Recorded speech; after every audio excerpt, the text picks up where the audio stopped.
அந்த காரணைக்கு வந்து அண்ணன் வர்றதை வந்து விடுதலை சிறுத்தைகள் வந்து விரும்பல அப்படின்னு ஒரு ஒரு உளவுத்துறை செய்தி மாதிரி ஒரு செய்தி இருக்கு.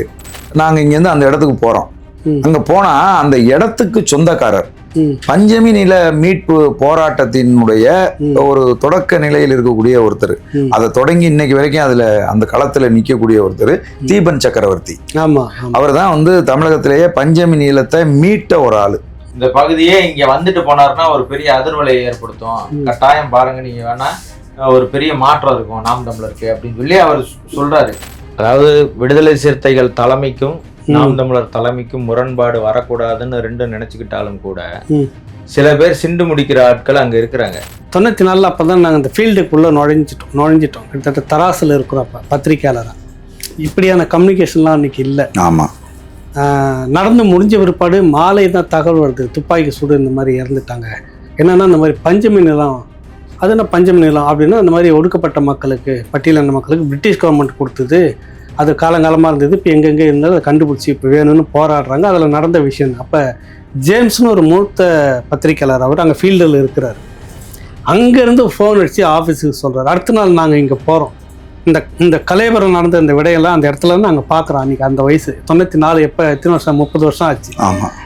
அதுக்கு பிறகு நீங்கள் பார்த்தீங்கன்னா இந்த பஞ்சமி நிலம் போராட்டன்றது அவ்வளோவா இல்லை. இங்கே ஒன்று அங்கே ஒன்று இங்கே ஒன்றுமா இருக்கும். இப்போ தமிழ் தேசிய அரசியல் என்பது அதுதான். இப்போ எல்லோரும் இங்கே பேசிக்கிட்டு இருக்கும்போது அது ஒரு சாதி வழி தமிழ் தேசியமாக போய்விடும், அது ஒரு வலதுசாரியாக போயிடும், அப்படி வந்துடும் இப்படி வந்துடும், இருக்கிற தமிழ் சாதிகள் எல்லாம் வந்து சீமான் போய் தூண்டி விடுறாரு வைக்கிறாரெல்லாம். சரி, எனக்கு கேள்வி ஒன்று புரியலைங்க. இத்தனை வருஷத்தில் நான் ஒரு 30-35 வருஷம் கடந்து வந்துட்டேன். நீங்கள் இந்த சென்னைக்கு வந்து இத்தனை வருஷம் ஆச்சு, நீங்களும் வந்து இத்தனை வருஷம் ஆச்சு. எந்த தலைவருக்குமே இது தோணலை. இந்த விஷயத்தை எடுத்தால் அது வந்து தலித் இஷ்யூ அப்படின்னு தான் பேசுவாங்க. ஓப்பனாக நம்ம பேசுவோம், அதை போய் நம்ம பேசக்கூடாது, ஓட்டு மட்டும் வாங்கிக்குவோம், ஆனால் இந்த விஷயத்தை எடுத்து பண்ணக்கூடாது, மற்ற சமூகம்லாம் பாதிக்கும் அப்படின்னு சொல்லுவாங்க. இது ஏன் சீமான் இப்படி இதை எடுத்து அது சென்சிட்டிவான ஒரு விஷயத்தை ஏன் என்னது வீடியோவும் பார்த்துருக்குறோம். போலீஸ் கூட பேச்சுவார்த்தை நடத்துகிறாங்க, போகிறாங்க வராங்க. யாரை அடிக்கிறதுக்கு என்ன பிரச்சனை, என்ன காரணம்? இதே வடசேரிக்கு தொல் திருமாவளவன் அவர்கள் கொடியேற்ற வந்தபோது என்ன நடந்துச்சு? கொலை முயற்சி நடந்ததா இல்லையா? கப்பிக்கல்களை வச்சு அடிச்சு காரெல்லாம் உடைச்சாங்களா இல்லையா? அதுக்கெல்லாம் நீங்க என்ன ரியாக்ட் பண்ணீங்க? நாம் தமிழர் கட்சி மேடையில யார் பேசணும் பேசக்கூடாதுன்றத நாம் தமிழர் கட்சி தான் முடிவு செய்யும். விடுதலை சிறுத்தை முடிவு செய்யக்கூடாது. பறையர்கள் 93 லட்சம் பேர் இருக்கிறோம்னு சொல்றாரு 2011. இப்ப கிட்டத்தட்ட பார்த்தா இன்னும் ஒரு 14 வருஷம் ஆச்சு. இப்போ 1 கோடியை தாண்டி இருக்கும். ஏண்டா 1 கோடி பேர் நான் இருக்கேன், நீ 1% கூட கேள்வி. இப்ப நம்ம சொல்றோம், என்ன சொல்றோம்னா, ஒரு மிகப்பெரிய பெரும்பான்மை தமிழ் சமூகம் ரொம்ப மிகச்சிறிய சிறுபான்மையா இருக்கிற கூட்டத்தால் வந்து ஆட்சி செய்யப்பட்டு அவங்ககிட்ட போய் உரிமைக்கு கெஞ்ச வேண்டி இருக்கு. பஞ்சமி நிலத்தை மீட்டு கொடுங்க ஐயா, கணக்கெடுப்பிடுங்க ஐயா, எங்களெல்லாம் அடிக்கிறா.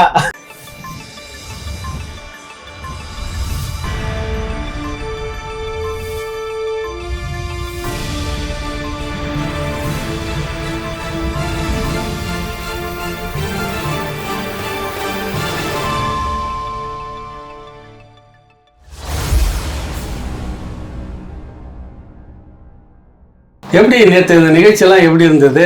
களத்தில் இருந்துட்டு இருந்தீங்க, ரொம்ப தீவிரமாக இருந்துட்டு இருந்தீங்க, பார்த்தேன். படைத்தளபதி மாதிரி முன்னாடி வந்துட்டு இருந்தீங்க. சரிண்ணா, தொடர்ந்து இந்த பஞ்சமி நிலம் குறித்த பதிவுகளை ராவணாவில் தொடர்ந்து போட்டுக்கிட்டு இருந்தீங்க. சரி சரி. இந்த பஞ்சமி நில மீட்புக்கான இந்த பேரணி பொதுக்கூட்டத்தில் நீங்க உறுதியா இருப்பீங்கன்னு எதிர்பார்த்தோம். உங்களை ஆலய காணாம எங்கண்ணே? சாமி எல்லாம் இப்படிதான் சொல்றாங்க, ஆளை காணும் தம்பி. நீயாவது கொஞ்சம் சொல்லு. ஏன் அவர் உங்களை பார்த்தாரா? பார்க்கல. ராகவ கேளுங்க என்ன நடந்ததுன்னா, அந்த செய்தி தெரிஞ்சு வந்துட்டேன். அங்க வந்துட்டப்ப செல்போன் வந்து இது இல்ல, துண்டிப்பாயிடுச்சு, சார்ஜர் இல்ல. சரி. கார்ல ஒயர்ல போடுற மாதிரி ஒரு நண்பர்கிட்ட கேட்டா அவர்கிட்டையும் கார்ல இல்ல. சரி. துண்டிச்சுற மாதிரி ஆயிடுச்சு. சரி. நம்பர் வாங்கி ஆர்த்தியா சொல்லணும். இந்த நேரத்துல ஒண்ணு கத்துக்கிறது இருந்தா உண்மையில நம்ம எல்லாம், உங்களுக்கு எத்தனை என் நம்பர் பட்டுன்னு சொல்லுங்க பாப்போம். தெரியாது. என் நம்பர் இல்ல, உண்மையிலே உங்க நம்பர் இல்ல, கலைஞர் நம்பர் நினைவுல இருக்கு, சீமான் நம்பர் எனக்கு நினைவுல இருக்கு. காரணம் என்னன்னா, அது ஒரு கொஞ்சம் சீரியலான நம்பரா இருக்கிறதுனால, அதனால உங்களுக்கு தொடக்க காலத்துல எல்லாம் அப்பெல்லாம் பார்த்தோம்னாக்கா ஒரு 100 நம்பர் ஞாபகம் இருக்கும். போலீஸ் ஆபீசர்ஸ், IAS இதெல்லாம் மனசுல இருக்க டக்கு டக்கு டக்குன்னு சொல்லுவோம். இந்த செல்போன் என்னைக்கு கையில வந்து எடுத்து நுழைச்சதோ, எதுக்கு அது இல்லைன்னாக்கா ஒரு கை உடஞ்ச மாதிரி பட்டு நான் யோசிக்கிறேன், வீட்டுக்கார அம்மா நம்ம இது வெளியில சொல்லிடக்கூடாது தெரியல, யோசிக்கிறேன் என்னடா நான் எப்ப கிளம்பி வர போறேன், லேட் ஆயிடுச்சுன்னா அங்க ஒரு பதட்டமா இருக்கும். ஆமா, அந்த கொஞ்ச நேரத்துக்கு முன்னாடி வரைக்கும் கடைசியா போன் யாருன்னா ஒரு சீமன் ஐயாட்டு இருந்து போன் வருது, சரி இந்த மாதிரி நான் வந்துட்டு இருக்கிறேன், உள்ள நுழைய போறேன், நீங்க எங்க இருக்கிறேன்னு. அந்த பக்கம் ஈசிஆர் வழியா நான் வந்துட்டு இருக்கிறேன். ஒரு அரை மணி நேரம் இருக்கும் அவர் பேசுனது, 25 நிமிஷம் கிட்ட பேசுறாரு. அதோட பாக்கியா வந்து திரும்ப போன் பண்ணாப்புல, போன அது பிற்பாடு கட் ஆகி போச்சு. உள்ள வந்து மாட்டின வந்துட்ட உடனே ஒரு தம்பி உங்க வண்டியில கொண்டு வந்து அந்த மூலிகை தழை ஒண்ணு வச்சாரு, நான் பக்கம் காடு நிறைய இருக்கு பறிச்சு வைப்பான்னு இருந்தேன். அதே மாதிரி இன்னொருத்தையும் சொன்னேன், அங்க போயிட்டு வர்றதுக்குள்ள லேட் ஆகி போச்சு, நான் இந்த பக்கம் நின்றுட்டீங்க, நீங்க அந்த பக்கம் நின்றுட்டீங்க. சரி கூட்டத்துல போய் என்ன தேடி டிஸ்டர்ப் பண்றதுன்னு நான் இருந்துட்டு தான் சிக்கல். சரி சரி சரி. அது என்னன்னா ஒரு செய்தி, நான் வந்து பள்ளிக்கூடம் காலகட்டத்தில் வந்து நான் அந்த எஸ்டிடி பூத் வந்த நேரம் அதுதான். அப்பெல்லாம் செல்போன் கிடையாது, எல்லார் வீடுகள்லையும் தொலைபேசிலாம் இருக்காது. சரி, எஸ்டிடி பூத்தில் நான் வந்து வேலை செஞ்சேன். அப்போ வேலை செய்யும்போது பார்த்தீங்கன்னா தமிழ்நாட்டில் உள்ள, தமிழ்நாடு மட்டும் இல்லை இந்தியா முழுமைக்கும் உள்ள பெரும்பாலான எஸ்டிடி கோடு எனக்கு நினைவில் இருக்கும். காரணம் என்னன்னா சொன்ன உடனே நான் எடுத்து போடுவேன். இப்போ ஒரு உதாரணத்துக்கு வந்து திருநெல்வேலினா அதுக்கு ஒரு நம்பர் இருக்கும், தூத்துக்குடினா அதுக்கு ஒரு நம்பர் இருக்கும், சென்னைக்கு 044, 011 டெல்லி, 022 பாம்பே, 033 வந்து கல்கட்டா, திருச்சி 0431, 0421 வந்து திருப்பூர், 0422 வந்து கோயம்புத்தூர். இப்படி வந்து எனக்கு எல்லா 04567 ஒரு நம்பரு, இப்படி வந்து சொல்றேன் எல்லா கோடு நம்பருமே எனக்கு நினைவுல இருக்கும். காரணம் என்னன்னா வேற வழி இல்லை, நம்ம எடுத்து பார்த்துனா, ஏன்னா ஆட்கள் வரிசையா 19 பேர் உட்காந்துட்டு இருப்பாங்க, நம்பரை மட்டும் எழுதி கொடுப்போம், டக்கு டக்கு டக்குன்னு அடிப்போம். ஆனா இப்ப என்னன்னா நம்ம செல்போன்ல கிட்டத்தட்ட 1000கணக்கான எண்கள் 2000 எண்கள் இருந்தாலும் கூட நம்ம அது இருக்குன்றத எப்ப வேணாலும் எடுத்து பேசிக்கலாம்ன்றதுனால அந்த நினைவுல நம்ம எடுத்து பெரிய. ஆனா நம்ம வந்து இதை வந்து கத்துக்க வேண்டிய ஒரு செயல்பாடு ஒன்று. அது ஒண்ணு நான் உங்களுக்கு இன்னொன்னு சொன்னேன் பாருங்க, இந்த மாதிரி நம்ம ஒரு இடத்துக்கு போறோம் வெளியில, அதாவது குறைந்தபட்சம் ஒரு 12 மணி நேரம் ஒரு இடத்துல இருக்க போறோம்னா நம்ம ஒன்று தெரிஞ்சுக்கிற வேண்டியது, ஒரு பவர் பேங்க் கையில வச்சுக்கணும்ன்றது நம்ம ஊர்ஜிதமா தெரியும். ஏன்னா நீங்க அண்ணன் குறிப்பா பத்திரிகையாளர் அந்த இடத்துல இருக்கும்போது என்ன செய்தி வேணாலும் கிடைக்கலாம், அதை எடுப்பதுதான் பெரிய பின்னடைவு. குறைச்சலா இனிமே ஒரு 50 எண்ணாவது மனப்பாடம் பண்ணிக்கணுன்றத நைட்டு தான் முடிவு பண்ணேன், தூக்கமா படுத்துக்கிட்டு. இந்த பேரணி பொதுக்கூட்டத்தை பொறுத்தளவு என்ன, நானும் தம்பியும் அந்த பொதுக்கூட்ட பேரணிகளுக்கான வேலைகள் எல்லாம் செஞ்சுட்டு அதுக்கப்புறம் அண்ணன் வந்து எந்த இடத்துல வந்து கொடியேற்ற போறாரு, எந்த ரூட்ல அவர் வருவாரு, எப்படி வந்து டிராஃபிக்கை எப்படி வந்து ஒழுங்குபடுத்தி விடணும், அதுக்கப்புறம் அங்கேருந்து எப்படி காரணைக்கு எப்படி போகணும், காரணை இப்போ என்ன சூழல்ல இருக்கு அப்படிங்கிறது எல்லாத்தையும் நாங்கள் போய் மேற்பார்வை பண்ணோம். அது குறிப்பாக வந்து நாம் தமிழர் கட்சியினுடைய பாதுகாப்பு படையினரை கூட்டிகிட்டு போனோம். நானும் தம்பி முத்துப்பாண்டியும் கூட்டிகிட்டு போய் இந்த இடத்துல இருந்து தான் பேரணி தோழர்கள் பலியான இடம். ஆமாம் ஆமாம், அது காரணையில் அந்த இடத்த அவர் நினைவு இடம் இருக்கு இல்லையா, அந்த இடத்துக்கு நாங்கள் போயிட்டு அந்த இடத்தெல்லாம் பார்த்துட்டு அங்கே எப்படி இந்த பாதுகாப்பு படையினர் என்ன மாதிரி வரணும், அவங்க எங்கே கொண்டாந்து அண்ணனை நிறுத்தணும், எப்படி செய்யணும் அப்படிங்கிறதெல்லாம் சரி பார்த்தோம். பார்த்துட்டு அப்புறம் அங்கேருந்து நேராக வந்து கொடியேற்றுற இடத்தையும் வந்து பார்த்தோம். பார்த்துட்டு அங்கே சில கரெக்ஷன்ஸ்லாம் இருந்தது, அதெல்லாம் வந்து சரி பண்ணிட்டு அதன் பிறகு நாங்கள் பொதுக்கூட்டம் நடக்கிற இடத்துக்கு வந்துட்டு அண்ணன் வீட்டிலேருந்து கிளம்புறாருங்கிற செய்தி சொன்னதுக்கு அப்புறமா நாங்கள் இங்கேருந்து கிளம்பி போய் கோவளத்துக்கிட்ட போய் நாங்கள் காத்திருந்தோம். அங்கே இன்னும் நிறைய வாகனங்கள் வந்து ஒரு கிட்டத்தட்ட ஒரு 20-25 வாகனங்கள் அங்கே வந்து காத்திருந்துச்சு. அப்புறம் அண்ணன் வந்த உடனே இப்போ அவரோட ஜாயின் பண்ணி ஒரு நல்ல மையப்பகுதி கடலோரத்தில் அங்கிருந்து நேராக வந்து கொடியேற்றணும். முதல்ல கொடியேற்றி முடிச்சிட்டோம். முடிச்சதுக்கு அப்புறமா இதுல என்ன ஒரு சின்ன இது இருந்துச்சுன்னு கேட்டீங்கன்னா, இந்த காரணை அப்படிங்கிறது வந்து அந்த நினைவு இடம் வந்து விடுதலை சிறுத்தைகள் வந்து உருவாக்குனது. அங்க வந்து அண்ணன் சீமான் அவர்கள் வந்தா அது சில சிக்கல்களை ஏற்படுத்தும். மட்டும் இல்லை தம்பி, காரணம் மட்டுமே இல்லை, முழுக்க அந்த ஏரியா நீங்க தாண்டிட்டீங்கன்னா திருப்பூர் இருக்குல்ல, அந்த சுத்து வட்டாரம் முழுக்க நம்ம போயிருக்கோம் பல. ஷூட்டிங்காக ஒரு முறை அந்த காட்டுக்குள்ள போனோமே, தோட்டம் ஒண்ணு வச்சிருக்கோம். அது பன்னடிக்கிற நிறைய கிராமம் முழுக்க அது விசிகா பெல்ட்னே சொல்லுவாங்க. சரி, அவங்களுடைய பகுதிகள் முழுக்க நிறைஞ்சிருக்கிற பகுதி. அதான் அப்ப அங்க வந்து அந்த பகுதிக்குள்ளதான் நேற்று நீங்க இருந்துட்டு வந்திருக்கீங்க எல்லாத்தையும் செய்துட்டு. ஆமா, அந்த காரணைக்கு வந்து அண்ணன் வர்றத வந்து விடுதலை சிறுத்தைகள் வந்து விரும்பல. அப்படின்னு ஒரு ஒரு உளவுத்துறை செய்தி மாதிரி ஒரு செய்தி இருக்கு. அதை ஒட்டியோ என்னவோ தெரியல, அண்ணன் வேணாம் அதை தவிர்த்துடலாம் அப்படின்னு சொல்றாங்க. எதையும் சொல்லலை நம்மள்ட்ட, காரணிக்கு போக வேணாம் அப்படிங்கிறாங்க. ஆனா நான், தம்பி முத்துப்பாண்டி, வழக்கறிஞர் சுரேஷ், புதுக்கோட்டை சசிகுமார், நாங்க வந்து முத நாள் மாலை நாங்க இங்கேருந்து அந்த இடத்துக்கு போறோம். அங்க போனா அந்த இடத்துக்கு சொந்தக்காரர் பஞ்சமி நில மீட்பு போராட்டத்தினுடைய ஒரு தொடக்க நிலையில் இருக்கக்கூடிய ஒருத்தர், அதை தொடங்கி இன்னைக்கு வரைக்கும் அதுல அந்த களத்துல நிக்கக்கூடிய ஒருத்தர் தீபன் சக்கரவர்த்தி. அவர் தான் வந்து தமிழகத்திலேயே பஞ்சமி நீளத்தை மீட்ட ஒரு ஆளு. இல்ல இந்த துப்பாக்கி சூட்டுக்கு முதல்ல தொடக்கமும் அவர்தான். ஏர்போர்ட் மூர்த்தியோட மாமா.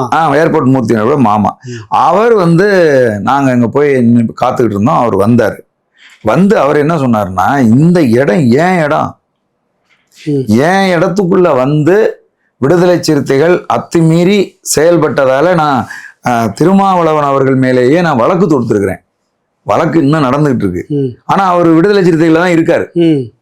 அதனால என்னோட நிலத்துக்கு வந்து சீமானையா வந்து மரியாதை செலுத்துறதுல யாருக்கு என்ன இது இருக்க போகுது, நான் இருக்கிறேன், நீங்க வாங்க அப்படின்னு அவர் சொல்லிட்டாரு. என்ன தம்பி? ஆமா, அப்படிதான் சொன்னாங்க. ஆமா. அப்புறம் நாங்க வந்து என்ன செஞ்சோம்னா, எப்படி கொடியெல்லாம் நாம் தமிழருக்கு வச்சு, அதை அவர் தான் சொன்னாரு. என்ன சொன்னாருன்னா, நாங்க கேட்கறப்ப என்ன சொன்னோம், அந்த அந்த இடம் நீங்க பாத்தீங்கன்னா தெரியும், புகைப்படம் கூட இப்ப நம்ம அதுல போடும்போது ஒரு அம்பேத்கருடைய சிலை இருக்குது.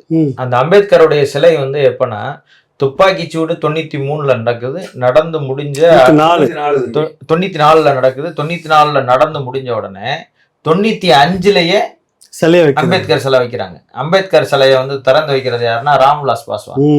அவ திறந்து வச்சுட்டு போயிடுறாங்க. அப்போ வந்து அந்த இடத்துக்கு வந்து படிக்கட்டு கட்டி இருக்கிறாங்க. படிக்கட்டுனா இரும்பு படிக்கட்டு போட்டுக்கிறாங்க. அது வந்து விடுதலை சிறுத்தைகளினுடைய வண்ணம் பூசி அவங்க வந்து ஒரு விடுதலை சிறுத்தையினுடைய கொடி அங்க இருக்குது. அப்ப நம்ம என்ன நினைச்சோம்னா, விடுதலை சிறுத்தைகள் இந்த ஏற்பாடுகள் எல்லாம் இங்க அவங்க இது பண்ணி வச்சிருக்காங்க, அதை போய் நம்ம எதுவும். அதுல ஒரு முக்கியமான விஷயம், அந்த கொடி வந்து அவிழ்ந்து அந்த கொடியை அவங்க வச்சிருக்க கம்பத்துல பாதியில பறந்துகிட்டு இருக்கு. இப்ப நாங்க போய் பார்த்தோன்னே அதிர்ச்சி அடைஞ்சிட்டோம். யோ, நாளைக்கு அண்ணன் மாலை போட வரும்போது நம்ம பிடிச்சி கிழிச்சு விட்டோம்னு சொல்லிட போறாங்கப்பா, அதை வீடியோ எடுங்க, அதை போட்டோ எடுத்து வச்சுங்க, அதை இப்படிதான் தொங்குதுன்னு நமக்கு ஒரு சாட்சி வச்சுக்குவோம் அப்படின்னு சொல்லி ஒரு தீபன் சக்கரவர்த்தி இருக்கிற போதே நாங்க அதை போட்டோ ஆவணம் பண்ணி வச்சுக்கிட்டோம். ஏன்னா நாளைக்கு இது ஒரு சிக்கலை வந்து நம்ம இது பண்ணோம். அதனால நம்ம என்ன நினைச்சோம்னா, அங்க போய் நம்ம கோடி இடி கட்டிட்டு தான் அண்ணனே விரும்ப மாட்டாரு. இப்ப நம்ம இன்னொருத்தவங்க இடத்துல போய் நம்ம அதெல்லாம் செஞ்சுட்டு இருந்தா, ஏன்பா அதெல்லாம் செய்யறீங்க அந்த இடத்துக்கு வேணாம் மாதிரி அது பண்ண. அப்போ வந்து தீபன் சக்கரவர்த்தி என்ன சொல்றாருன்னா, இது என்னோட இடம், உங்க கொடியெல்லாம் ஏன்பா நடாம இருக்கீங்க, உங்க கொடியெல்லாம் நட்டு வைங்கப்பான்னு சொல்லி அவர் தான் சொன்னாரு. அப்புறம் நாங்க கேட்டோம், ஐயா நட்டுக்கலாமாயான்னு கேட்டோம். ஏன் இடம்பான்னு சொல்றேன்னு. அப்புறம் திருப்பி என்னப்பா நீ என்னப்பா சொல்ற, செய்யுங்கப்பா. எல்லாம் அதோட மட்டும் இல்லைன்னா, அவரோட என்னோட 2 மகன்களும் சீமான ஆதரவாளர்கள் தான்ப்பா. அதனால ஒரு பிரச்சனையுமே இல்லப்பா, நீங்க நடுங்கப்பா, எவனும் கேள்வி கேட்க முடியாது, நீங்க நட்டுங்கன்ட்டாரு. நம்ம தம்பிங்க போய் அதுக்கப்புறம் அங்க நட்டுட்டு அந்த இடத்துல ஒரு 10க்கு 8 இருக்குமா, ஒரு 10க்கு 8க்கு ஒரு பதாகையும் வச்சுட்டோம். இந்த மாதிரி பஞ்சமி மீட்பு பேரணி பொதுக்கூட்டம் அப்படின்னு சொல்லி ஒரு பெரிய பதாகை காலையில நடத்துனீங்க. காலையிலே செஞ்சு முன்கூட்டி அவர் வர்றதுக்கு முன்னாடி இதெல்லாம் நடக்குது. அது அந்த முன்னாடி வர மாதிரி இல்ல. நீங்க முதல்ல அண்ணன் தொடக்கத்துல கேட்கும் போது அண்ணன் சொல்லிட்டாங்க, காரணிக்கு வர்றேன்பான்னு சொன்னோடனே அங்க உள்ள திருப்பூர் தொகுதியினுடைய பொறுப்பாளர்கள், கட்சி பொறுப்பாளர்கள், குறிப்பா வந்து கேசவன், மாமல்லபுரத்தினுடைய கேசவன் மாநில ஒருங்கிணைப்புல அறிவிக்கப்பட்டிருக்காங்க. அது தம்பி வந்து அங்க இருக்கிற தம்பிங்க எல்லாருமே வேலையை தொடங்கி வேலை செஞ்சுட்டு இருந்தாங்க. செஞ்சுட்டு இருக்கும்போது அந்த பகுதியுமே சுத்தம் பண்ணிட்டாங்க. அண்ணன் வாகனம் உள்ள போறதுக்காக புல்டோசர் கொண்டு போய் அந்த இடம்லாம் முள்ளும் கில்லுமா இருந்துச்சு, அதை வந்து ஜேசிபி வச்சு அதெல்லாம் சுத்தம் பண்ணி சரி பண்ணிட்டாங்க. சரி பண்ணதுக்கு பிறகு அதான் சொன்ன மாதிரி வேற யாரும் எதுவும் அண்ணங்கிட்ட சொல்லி, இது வந்து ஒரு ஏற்கனவே அண்ணன் வந்து உங்களுக்கு தெரியும், விடுதலை சிறுத்தைகளோடயோ பாமகவோடையோ அடிக்கடி சொல்லுவாங்க. அதனால அதை வந்து எதுவும் நடந்துடக்கூடாதுன்றதுனால அண்ணா ஒருவேளை தவிர்த்திருக்கலாம்னு என்னுடைய இது. ஆனா அண்ணா வந்து சொல்லல, ஒண்ணும் சொல்லல, வேணாம்ப்பா அதை விடுங்கப்பா. ஆரம்பத்துல சரின்னு சொல்லிட்டாங்க. சரின்னு சொன்ன உடனே இவங்க எல்லாம் சுத்தம் பண்ணிட்டாங்க. திடீர்னு இல்லப்பா அங்க வேணாம்பான்ட்டாரு. காரணம் எங்களுக்கு தெரியாது. ஏன் வேணான்னு சொல்ற? நீங்க போன் பண்ணீங்களா? அப்புறம் வந்து தான் நம்ம என்னடா இது பண்றது. ஆனா கட்சி பிள்ளைங்க எல்லாம், ஏன்னா அங்க ஒரு 20 பேர் வந்து வேலை செஞ்சிருக்கிறாங்க. அந்த ஊருக்கு அந்த தீபன் சக்கரவர்த்தி அவர் நேரடியா வந்து என் பிள்ளைங்க எல்லாம் இருக்காங்க, நான் குடும்பத்தோட நின்று வரவேற்கிறேன்னு சொல்றாரு. இந்த கிராமமே இனிமேல் நாம் தமிழருக்கு ஆதரவா இருக்க போகுதுன்னு சொல்றாரு. இந்த பகுதியே இங்க வந்துட்டு போனாருன்னா ஒரு பெரிய அதிர்வலையை ஏற்படுத்தும். கட்டாயம் பாருங்க, நீங்க வேணா ஒரு பெரிய மாற்றம் இருக்கும் நாம் தமிழருக்கு அப்படின்னு சொல்லி அவர் சொல்றாரு. இவ்வளவு பேர் முத நாள் வந்து சொல்றாங்க, அப்புறம் வராம போயிட்டா எப்படி இருக்கும்னு நாங்க ஒரே இது பதட்டத்துல இருக்கிறோம். அப்ப இவர் நம்ம சுரேஷ் சொல்றாரு, அப்புறம் நம்ம பாக்யராஜன் கிட்ட சொல்லி அண்ணன்கிட்ட பேச சொல்றான். அப்பவும் அண்ணன் முடியாதுன்றாரு. வேணாம்ப்பா அங்க விடுங்கப்பான்னு சொல்லிடுறாரு. அதுக்கப்புறம் தான் தம்பி பாக்யராஜன் வந்து என்ன சொன்னாரு அப்படின்னா, அண்ணா நான் எவ்வளவு பேசி பார்த்துட்டேன், சரியா இல்லை, நீங்க ஒரு குரல் பதிவு வைங்கண்ணே அப்படின்னாரு. நான் ஒரு குரல் பதிவு வைக்கிறேன், அதுக்கு பதில் இல்லை. அப்புறமா வந்து சுரேஷ், வழக்கறிஞர் சுரேஷ் தம்பி போன் பண்ணி என்ன சொன்னாருன்னா, அண்ணே கடைசி முயற்சியா ஒண்ணு செய்வோம், அண்ணன் எப்படியாவது அந்த இடத்துக்கு போயிட்டு வரணும், அதுதான் இந்த நிகழ்ச்சியினுடைய நல்ல ஒரு திருப்திகரமான விஷயமா இருக்கும், ஹைலைட்டா இருக்கும் அப்படின்னா, அது கடைசி முயற்சியா நம்ம என்ன செய்யலாம், நீங்க வந்து ஏர்போர்ட் மூர்த்தி அண்ணனுக்கு போன் பண்ணுங்க, போன் பண்ணிட்டு அண்ணன் இது என்னோட ஊரு, அங்க நீங்க வரணும் அப்படின்னு சொல்லி அவரை ஒரு வார்த்தை சொல்லுங்க அப்படின்னு அவர் சொன்னாரு. அப்புறம் ஏர்போர்ட் மூர்த்தி அண்ணன் பேசினார. நான் ஏர்போர்ட் மூர்த்தி அண்ணனுக்கு போன் பண்ணி, அண்ணன் இந்த மாதிரி ஒரு சூழல் இருக்கு, ஏதோ காரணத்தினால அண்ணன் திடீர்னு வேணான்னு சொல்றாங்கன்னா அதுல நிறைய காரணங்கள் இருக்கும், ஆனா என்ன காரணமா இருந்தாலும் அண்ணன் இங்க வரணும், அது எல்லாருமே விரும்புறாங்க அப்படின்னு, அதனால நீங்க ஒரு ப்ரெஷர் போட்டுருங்க அப்படின்னு சொன்னா, ஏர்போர்ட் மூர்த்தி அண்ணன் பேசுனதுனாலயா அல்லது நீங்க பேசுனதுனாலயா? நான் வந்து அண்ணனுக்கு போன் அடிச்சேன். அந்த மாதிரி நான் ஒரு பெரிய ஏற்பாடு பண்ணிட்டு இருக்கிறேன், நீங்க யார் சொன்னாலும் கேட்க மாட்டேன், நீ கொஞ்சம் பேசுங்களேன். அப்போ பேசதான் ஒரு 20 நிமிஷம் பேசிட்டே இருக்கிறப்ப நான் கிட்ட நுழைஞ்சிட்டேன் ஊருக்குள்ள, நீங்க எங்க இருக்கிறீங்கன்னு கேட்டாரு. நான் ஈசிஆர் வழியா வந்துட்டு இருக்கிறேன், நானும் உள்ள வந்து நுழைய போறேன்னு சொன்னேன் ஊருக்குள்ளார. அதோட செல்போன் கட் ஆனதுதான். நீங்க சொல்லல, ஆனா சொல்லிட்டேன், விஷயத்தெல்லாம் பேசிட்டான். ஆமா, அதான் 20 நிமிஷம் பேசிட்டு இருக்கிறேன். ஆமா, அங்க போனா என்ன நடக்கும் ஏது நடக்கும் அந்த மாதிரி இருக்குது, ஒரு பகை முரண் இருக்குன்ற மாதிரி இருக்குது. பட் இல்ல, ஊர்க்காரங்களே வர சொல்றாங்க அப்படின்னு தான். இல்ல அண்ணன் அதெல்லாம் வந்து இது பண்ணிக்கல, பொதுவா ரொம்ப கவனமா இருக்கு. ஈஸியா கூட பகை முரண் வேண்டியதுல எந்த காலகட்டத்திலயும்.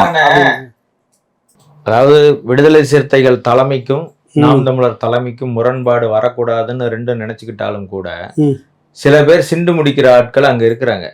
உங்களுக்கு தெரியும் யார் யாருன்னு தெரியும். சரி, அவங்க இத வந்து பகையா உருவாக்கணும்னு நினைக்கிறாங்க சில காரணங்களுக்காக. இல்ல குறிப்பா வந்து இருக்கக்கூடாது. ஆமா ஆமா, குறிப்பா வந்து இந்த பஞ்சமி நில மீட்பு போராட்டம் இருக்குல்ல, இத வந்து எதிர்பார்க்கல.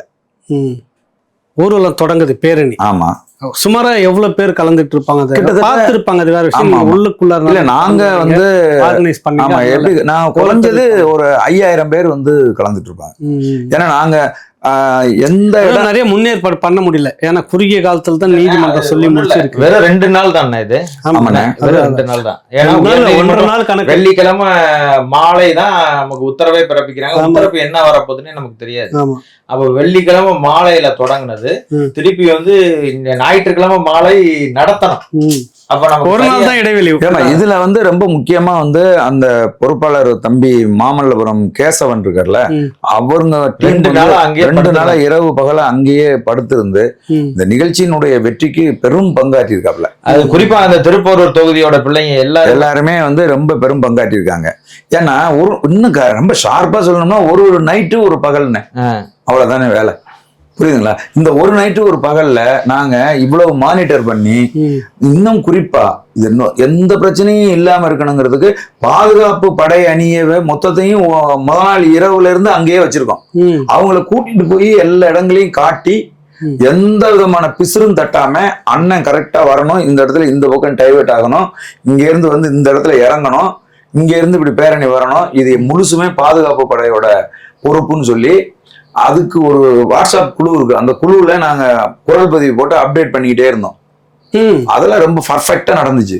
தம்பிங்க பாதுகாப்பு படையணி தம்பி பூமிநாதனுடைய தலைமையில அப்படி சொல்லி வச்சது மாதிரி உண்மையாவே இவங்க மிலிட்டரி மேன்ரா அப்படிங்கிற மாதிரி ரொம்ப கரெக்டா பர்ஃபெக்டா பண்ணாங்க. சில பேர் வந்து அந்த இடத்துல அதை புரிஞ்சுக்காம போயிட்டு இடிச்சு புடிச்சுக்கிட்டு சிலது தள்ள முள்ளுதெல்லாம் நடந்துகிட்டு இருந்துச்சு. அதெல்லாம் வந்து ஒரு புரிதலற்ற ஒரு செயல்னு வைங்களேன். ஆனா திட்டமிட்டபடி எல்லாமே நடந்தது. அப்ப இதுல வந்து இப்ப அண்ணன் என்னாச்சுன்னா, அண்ணன் வீட்டுல இருந்து கிளம்பிட்டாரு. ரொம்ப மகிழ்ச்சியா சுரேஷ் போன் பண்ணாரு, அண்ணே அண்ணன் காரணிக்கு வரேன்னு ஒத்துக்கிட்டாருண்ணே, அதுக்கான ஏற்பாடுகளை உடனே டைட் பண்ணுங்கண்ணே. அவர் போனை வைக்கிறாரு, பாக்கியா போன் பண்றாரு, அண்ணே அண்ணன் காரணிக்கு வராருண்ணே. அங்க போய் பொறுப்பு எடுக்கணும், பாதுகாப்பு உள்பட. அப்ப வந்து தம்பி வந்து ஓடுறீங்க. ஆமா, தம்பி வந்து என்ன சொல்றாப்ல, அண்ணே காரணிக்கு அண்ணன் போறது தானே இந்த மொத்த செயல்பாட்டிலுமே ரொம்ப முக்கியமானது, அது முழுதும் இன்ச் பை இன்ச்சா பதிவு செய்யப்படணும், உடனே மீடியாவெல்லாம் அங்க அனுப்ப சொல்லுங்க பாக்கியாவுக்கு போன் பண்ணி அப்படின்றாப்ல. உடனே நான் தம்பி பாக்கியாவுக்கு போன், பாக்கியாவுக்கு 2 நாளாவே தூக்கம் இல்ல. ஆமா, 2 நாளாவும் போன் வராது, வைக்க முடியாது. ஆமா, எல்லாத்தையும் கோஆர்டினேட் பண்ண. ஆமா, பாக்கியாவுக்கு போன் பண்ணி, தம்பி இந்த மொத்த நிகழ்வுலையுமே முக்கியமானது அண்ணன் காரணியில போய் மலர் வளையம் வைக்கிறது தான், மொத்தமா அது ஃபுல்லா வந்து நம்ம படம் பிடிக்கணும், புகைப்படங்கள் எடுக்கப்படணும், நம்ம மீடியாலாம் அங்க அனுப்பிச்சிருங்க அப்படின்னு சொன்னதான். ஐயோ அண்ணா இருங்க, நான் உடனே செய்யறேன்டான்னு உடனே பாக்கியா எல்லா ஏற்பாடையும் செஞ்சுட்டாப்ல. கிட்டத்தட்ட நம்ம லைவ் போடுற அளவுக்கு மீடியாவெல்லாம் கொண்டு போய் அங்க இறக்கி அண்ணன் வரும்போது மொத்த மீடியாவும் சிறப்பா நாங்க ஏற்பாடு பண்ணிட்டாருன்னு வச்சுங்களேன். தம்பி சொன்னதுனாலதான் நம்ம அதை பாக்கியாவுக்கு சொல்லி அந்த முன்னேற்பாடை பண்ணணும். அதுக்கப்புறமா வந்து என்னன்னு கேட்டீங்கன்னா, அங்க இன்னொரு முக்கியமான ஒரு விஷயத்த செஞ்சோம். அது என்னன்னா, எப்பவுமே இந்த மாதிரி மேடைகள் வந்து தலைவர்களுக்கு மாலை போடுகிற போது இந்த மாநில பொறுப்பாளர்கள் முக்கியமான ஆட்கள்லாம் அண்ணன் பின்னாடி ஏறிடுவாங்க. ஆமா, அப்ப ஏறிட்டாங்கன்னா அது தடுக்க முடியாது, அது இயல்பா நடக்கிறது. ஆனா இந்த அம்பேத்கருக்கு மேல ஏற முடியாது, ஏறினாங்கன்னா உடஞ்சிக்கிட்டு கீழே விழுந்துரும். ஏன்னு சொன்னா அது கிட்டத்தட்ட 95ல போட்ட இரும்பு கம்பி, அது துரு பிடிச்சு போய் கால் வச்சா உள்ள போகுது. அதான் தடுமாறி இறங்குனாரு. அதுல தெரிஞ்சு அதுக்கு மேல போய் உடனே பலகாடி இல்ல, அதுக்கு நாங்க மேல பலகை போட்டு, அதுக்கு மேல அந்த பலகை தெரியாது, பின்னாடி பண்ணதா நீங்க மேல பலகை போட்டு, பலகைக்கு மேல ஒரு மேட்டு மாதிரி போட்டு, இது எல்லாமே நாங்க போய் செஞ்சது. அதுக்கப்புறம் நாங்க ஒரு ரிஹர்சல் பாக்குறோம். அந்த ரிஹர்சல்ல இப்ப நான் உயரமா இருக்கிறதுனால அண்ணனுக்கு முன்னாடி நீங்க போய் ஏறி நின்னுக்கணும், அண்ணன் பின்னாடி வருவாரு, 3 பேர் தான் ஏறணும். தீபன் சக்கரவர்த்தி அண்ணன் 2 பேர் தான் வருவாங்க. அவங்க மாலையை வந்து அதுக்கு போட முடியாது, அதனால அந்த மாலையை வாங்கி போடுறதுக்கு நீங்க முன்னாடியே போயிடணும்ட்டு 2 பாதுகாப்பு படை தம்பிங்களை வச்சு நாங்க ரிஹர்சல் பார்த்துட்டோம். அண்ணன் உயரத்துல ஒருத்தனையும் தீபன் சக்கரவர்த்தி உயரத்துல ஒருத்தனையும் வச்சு நான் போய் ஏறி நின்னு போடுறது. அதுல வந்து என்னன்னா, அந்த 3 பேர் மட்டும்தான் மேல ஏறணும். இது எல்லாமே என்ன முன்னாடியே திட்டமிட்டோம், நாங்க திட்டமிட்டு ரிஹர்சல் பார்த்து நடக்கணும் அப்படின்றது. ஏன்னா அண்ணா வந்துனே இந்த பேரணியை ஒரு வரலாற்று சிறப்பு மிக்க பேரணியா மக்கள்கிட்ட கொண்டு போய் சேர்க்கணும்ன்றத அண்ணா வந்து மிக முனைப்போடு இருந்தாங்க. காரணம் என்னன்னா, இப்ப வெள்ளிக்கிழமை வந்து நமக்கு வந்து உயர் நீதிமன்றம் அனுமதி கொடுத்துருது. கொடுத்த உடனே என்ன ஆயிடுச்சு, நாங்க வந்து மகிழ்ச்சியில இருக்கிறோம், என்ன உத்தரவு வரப்போகுதுன்னு மாலை தான் தெரியும். அதுக்குள்ளாக பாத்தீங்கன்னா உங்களுக்கு தெரியும், எல்லாத்துலயும் போஸ்ட் கார்டுல 25,000 பணம் கட்ட சொல்லிருச்சு, போலீஸ் பாதுகாப்புக்கு இனிமேல் காசு கட்ட சொல்லி வந்துருச்சு. ஆனா நாங்க என்னன்னா இதெல்லாம் முடிச்சிட்டு அடுத்த நாள் காலையில சனிக்கிழமை உங்களுக்கு தெரியும் அமல்ராஜனும் சுபாகரும் விடுதலை அங்க இருக்கீங்க. அதனால நாங்க என்னன்னா காலையில தலைமை அறிவிச்சிருக்கு 7 மணிக்கு எல்லாரும் சிறைச்சாலை வாசலுக்கு கூடணும்னு. நாங்க எல்லாம் சிறைச்சாலைக்கு போயிட்டோம். காலையில 5 மணிக்கு எந்திரிச்சு தயாராகி 7 மணிக்கு சிறைச்சாலை வாசலுக்கு போயிட்டோம். அங்க போய் அவங்கள வரவேற்கலான்னு போனா அன்னைக்குன்னு பார்த்து 7-7:30 விடுற ஆட்களு 10 மணிக்கு விட்டாங்க வெளியில. அவங்க கிட்டத்தட்ட ஒரு 3 மணி நேரம் சிறை வாசல்ல உட்காந்துருந்து அப்புறம் அவங்களை அழைச்சிட்டு வந்தோம். அண்ணன் நேரடியா வீட்டுக்கு அழைச்சிட்டு வந்தோம். நேரம் அண்ணன் வீட்டுக்கு வந்தாங்க. ஒரு 150-200 பேர் நாம் தமிழர் கட்சி தம்பிங்க வந்து சிறை வாசல்ல திரண்டுட்டாங்க. அங்க வந்து நேரா வீட்டுக்கு போறாங்க. நிறைய முக்கியமான அப்புறம் நீங்க திரும்ப காரணிக்கு நாங்க இங்க இருந்து அண்ணனுக்கு இந்த இவங்க 2 பேரையும் கூட்டிட்டு அண்ணன்ட்ட வீட்டுல கொண்டு போய் அண்ணன்ட்ட காட்டிட்டு பேசிட்டு இருக்கும்போது அண்ணன் அறைக்குள்ள கூப்பிட்டு தான் எங்கள்கிட்ட சொல்றாரு, எப்படி அந்த இதை நடத்தணும், கூட்டத்தெல்லாம் எப்படி கட்டுப்படுத்தணும், மேடையில இருந்து எவ்வளவு தூரத்துல நான் உட்காரணும், மற்ற தலைவர்கள்லாம் எப்படி உட்காரணும் என்ன அப்படிங்கிறத அங்கதான் அந்த பொறுப்பையே தம்பிக்கும் எனக்கும் அண்ணன் கொடுக்குறாரு. அதை எடுத்துருந்தா அங்க ஓடுறீங்க நீங்க. அதுல இருந்து அப்படியே இப்ப திருப்பூருக்கு போறோம். அப்ப வந்து என்ன சொல்றாங்கன்னா அண்ணா வந்து ரொம்ப முக்கியமா வந்து தலைவர்கள் என்னோட நடந்து வரணும். நம்ம யாரெல்லாம் அழைச்சிருக்கிறோமோ அந்த தலைவர்கள் என்னோட நடந்து வரணும். அதற்கு முன்னாடி கொஞ்சம் பெண்கள் போகட்டும், அதற்கு பின்பாக மகளிர் அணி, மாணவர் அணி, இளைஞர் அணி, இப்ப இளைஞர் பாசறை அப்படின்ட்டு நம்ம கட்சி பிள்ளைங்கள்லாம் அதுக்கப்புறம் பின்னாடி தான் வரணும்.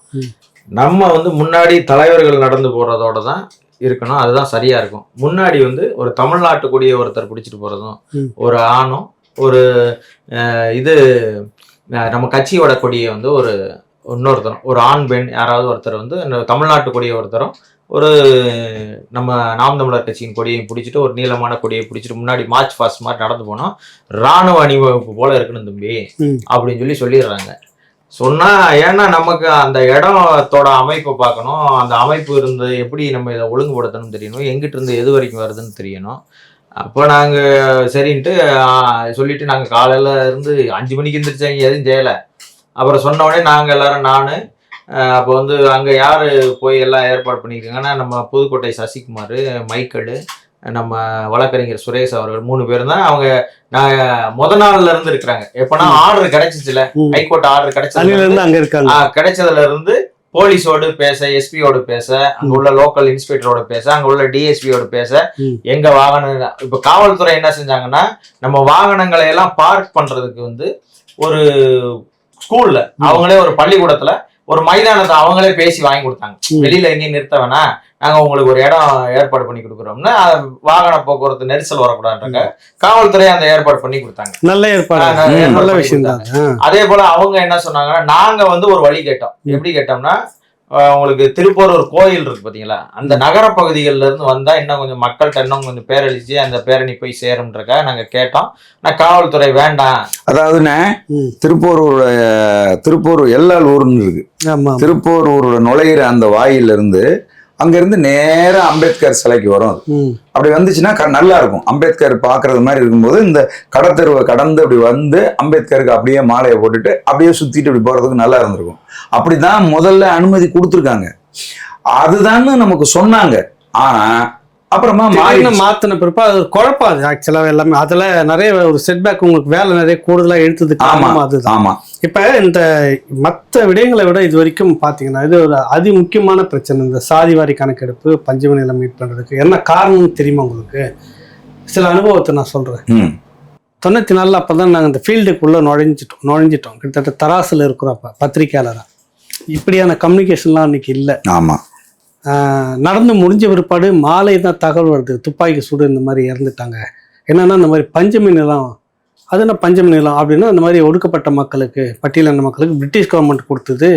அது காலங்காலமாக இருந்தது. இப்போ எங்கெங்கே இருந்தாலும் அதை கண்டுபிடிச்சி இப்போ வேணும்னு போராடுறாங்க. அதில் நடந்த விஷயம். அப்போ ஜேம்ஸ்னு ஒரு மூத்த பத்திரிகையாளர், அவர் அங்கே ஃபீல்டில் இருக்கிறார். அங்கேருந்து ஃபோன் அடித்து ஆஃபீஸுக்கு சொல்கிறார், அடுத்த நாள் நாங்கள் இங்கே போகிறோம், இந்த கலைவரம் நடந்த இந்த விடையெல்லாம் அந்த இடத்துல இருந்து நாங்கள் பார்க்குறோம். அன்றைக்கி அந்த வயசு 94, எப்போ எத்தனை வருஷம், 30 வருஷம் ஆச்சு. ஆமாம். அதுக்கு பிறகு நீங்கள் பார்த்தீங்கன்னா இந்த பஞ்சமி நிலம் போராட்டன்றது அவ்வளோவா இல்லை. இங்கே ஒன்று அங்கே ஒன்று இங்கே ஒன்றுமா இருக்கும். அதே காலகட்டத்தில் பின்னாடி மேலவளவு கொலை நடக்குது. அதை ஒட்டி திருமாவளவன் வந்துட்டு ஒரு போராட்டம் நடத்துகிறாரு சென்னைக்குள்ளார. வட சென்னையே குலுங்கிடுச்சு அப்படின்னு சொல்லுவாங்க. உண்மையிலே லட்சக்கணக்கான பேர் வந்து திரண்டாங்க. அதுக்கு பிற்பாடு தான் பெரிய கலவரமாக அது முடிஞ்சது. கடைசியாக தப்பிச்சு ஓடி வந்தோம். அதுக்கு பிறகு தான் நிறைய விஷயங்கள் எடுத்து சென்னைக்குள்ளே இப்படியான ஊர்வலங்கள் வைக்க அனுமதிக்க கூடாதுன்னு. அதுக்கு முன்னாடி இன்னொரு பெரிய பிரமிப்பு வந்துட்டு பூவை மூர்த்தர் லட்சக்கணக்கான பேரை கூட்டினார். ஒடுக்கப்பட்ட மக்களுடைய மிக பெரும் தலைவர்னு சொல்லக்கூடிய. அப்போல்லாம் திருமாவளவன் கொஞ்சம் பின்னாடி தான் இருக்கிறார். அவ்வளோ கூட்டம், அவ்வளோ செல்வாக்கு, அவ்வளோ பெரிய பேர்லாம் அவருக்கு இல்லை. அது வந்து நடத்துனது பஞ்சமி நிலம்னு இன்னொரு பெரிய அளவில் கொண்டு வந்து விட்டது. திருமாவளவன் இந்த இடத்துக்குள்ளாரையோ வரல.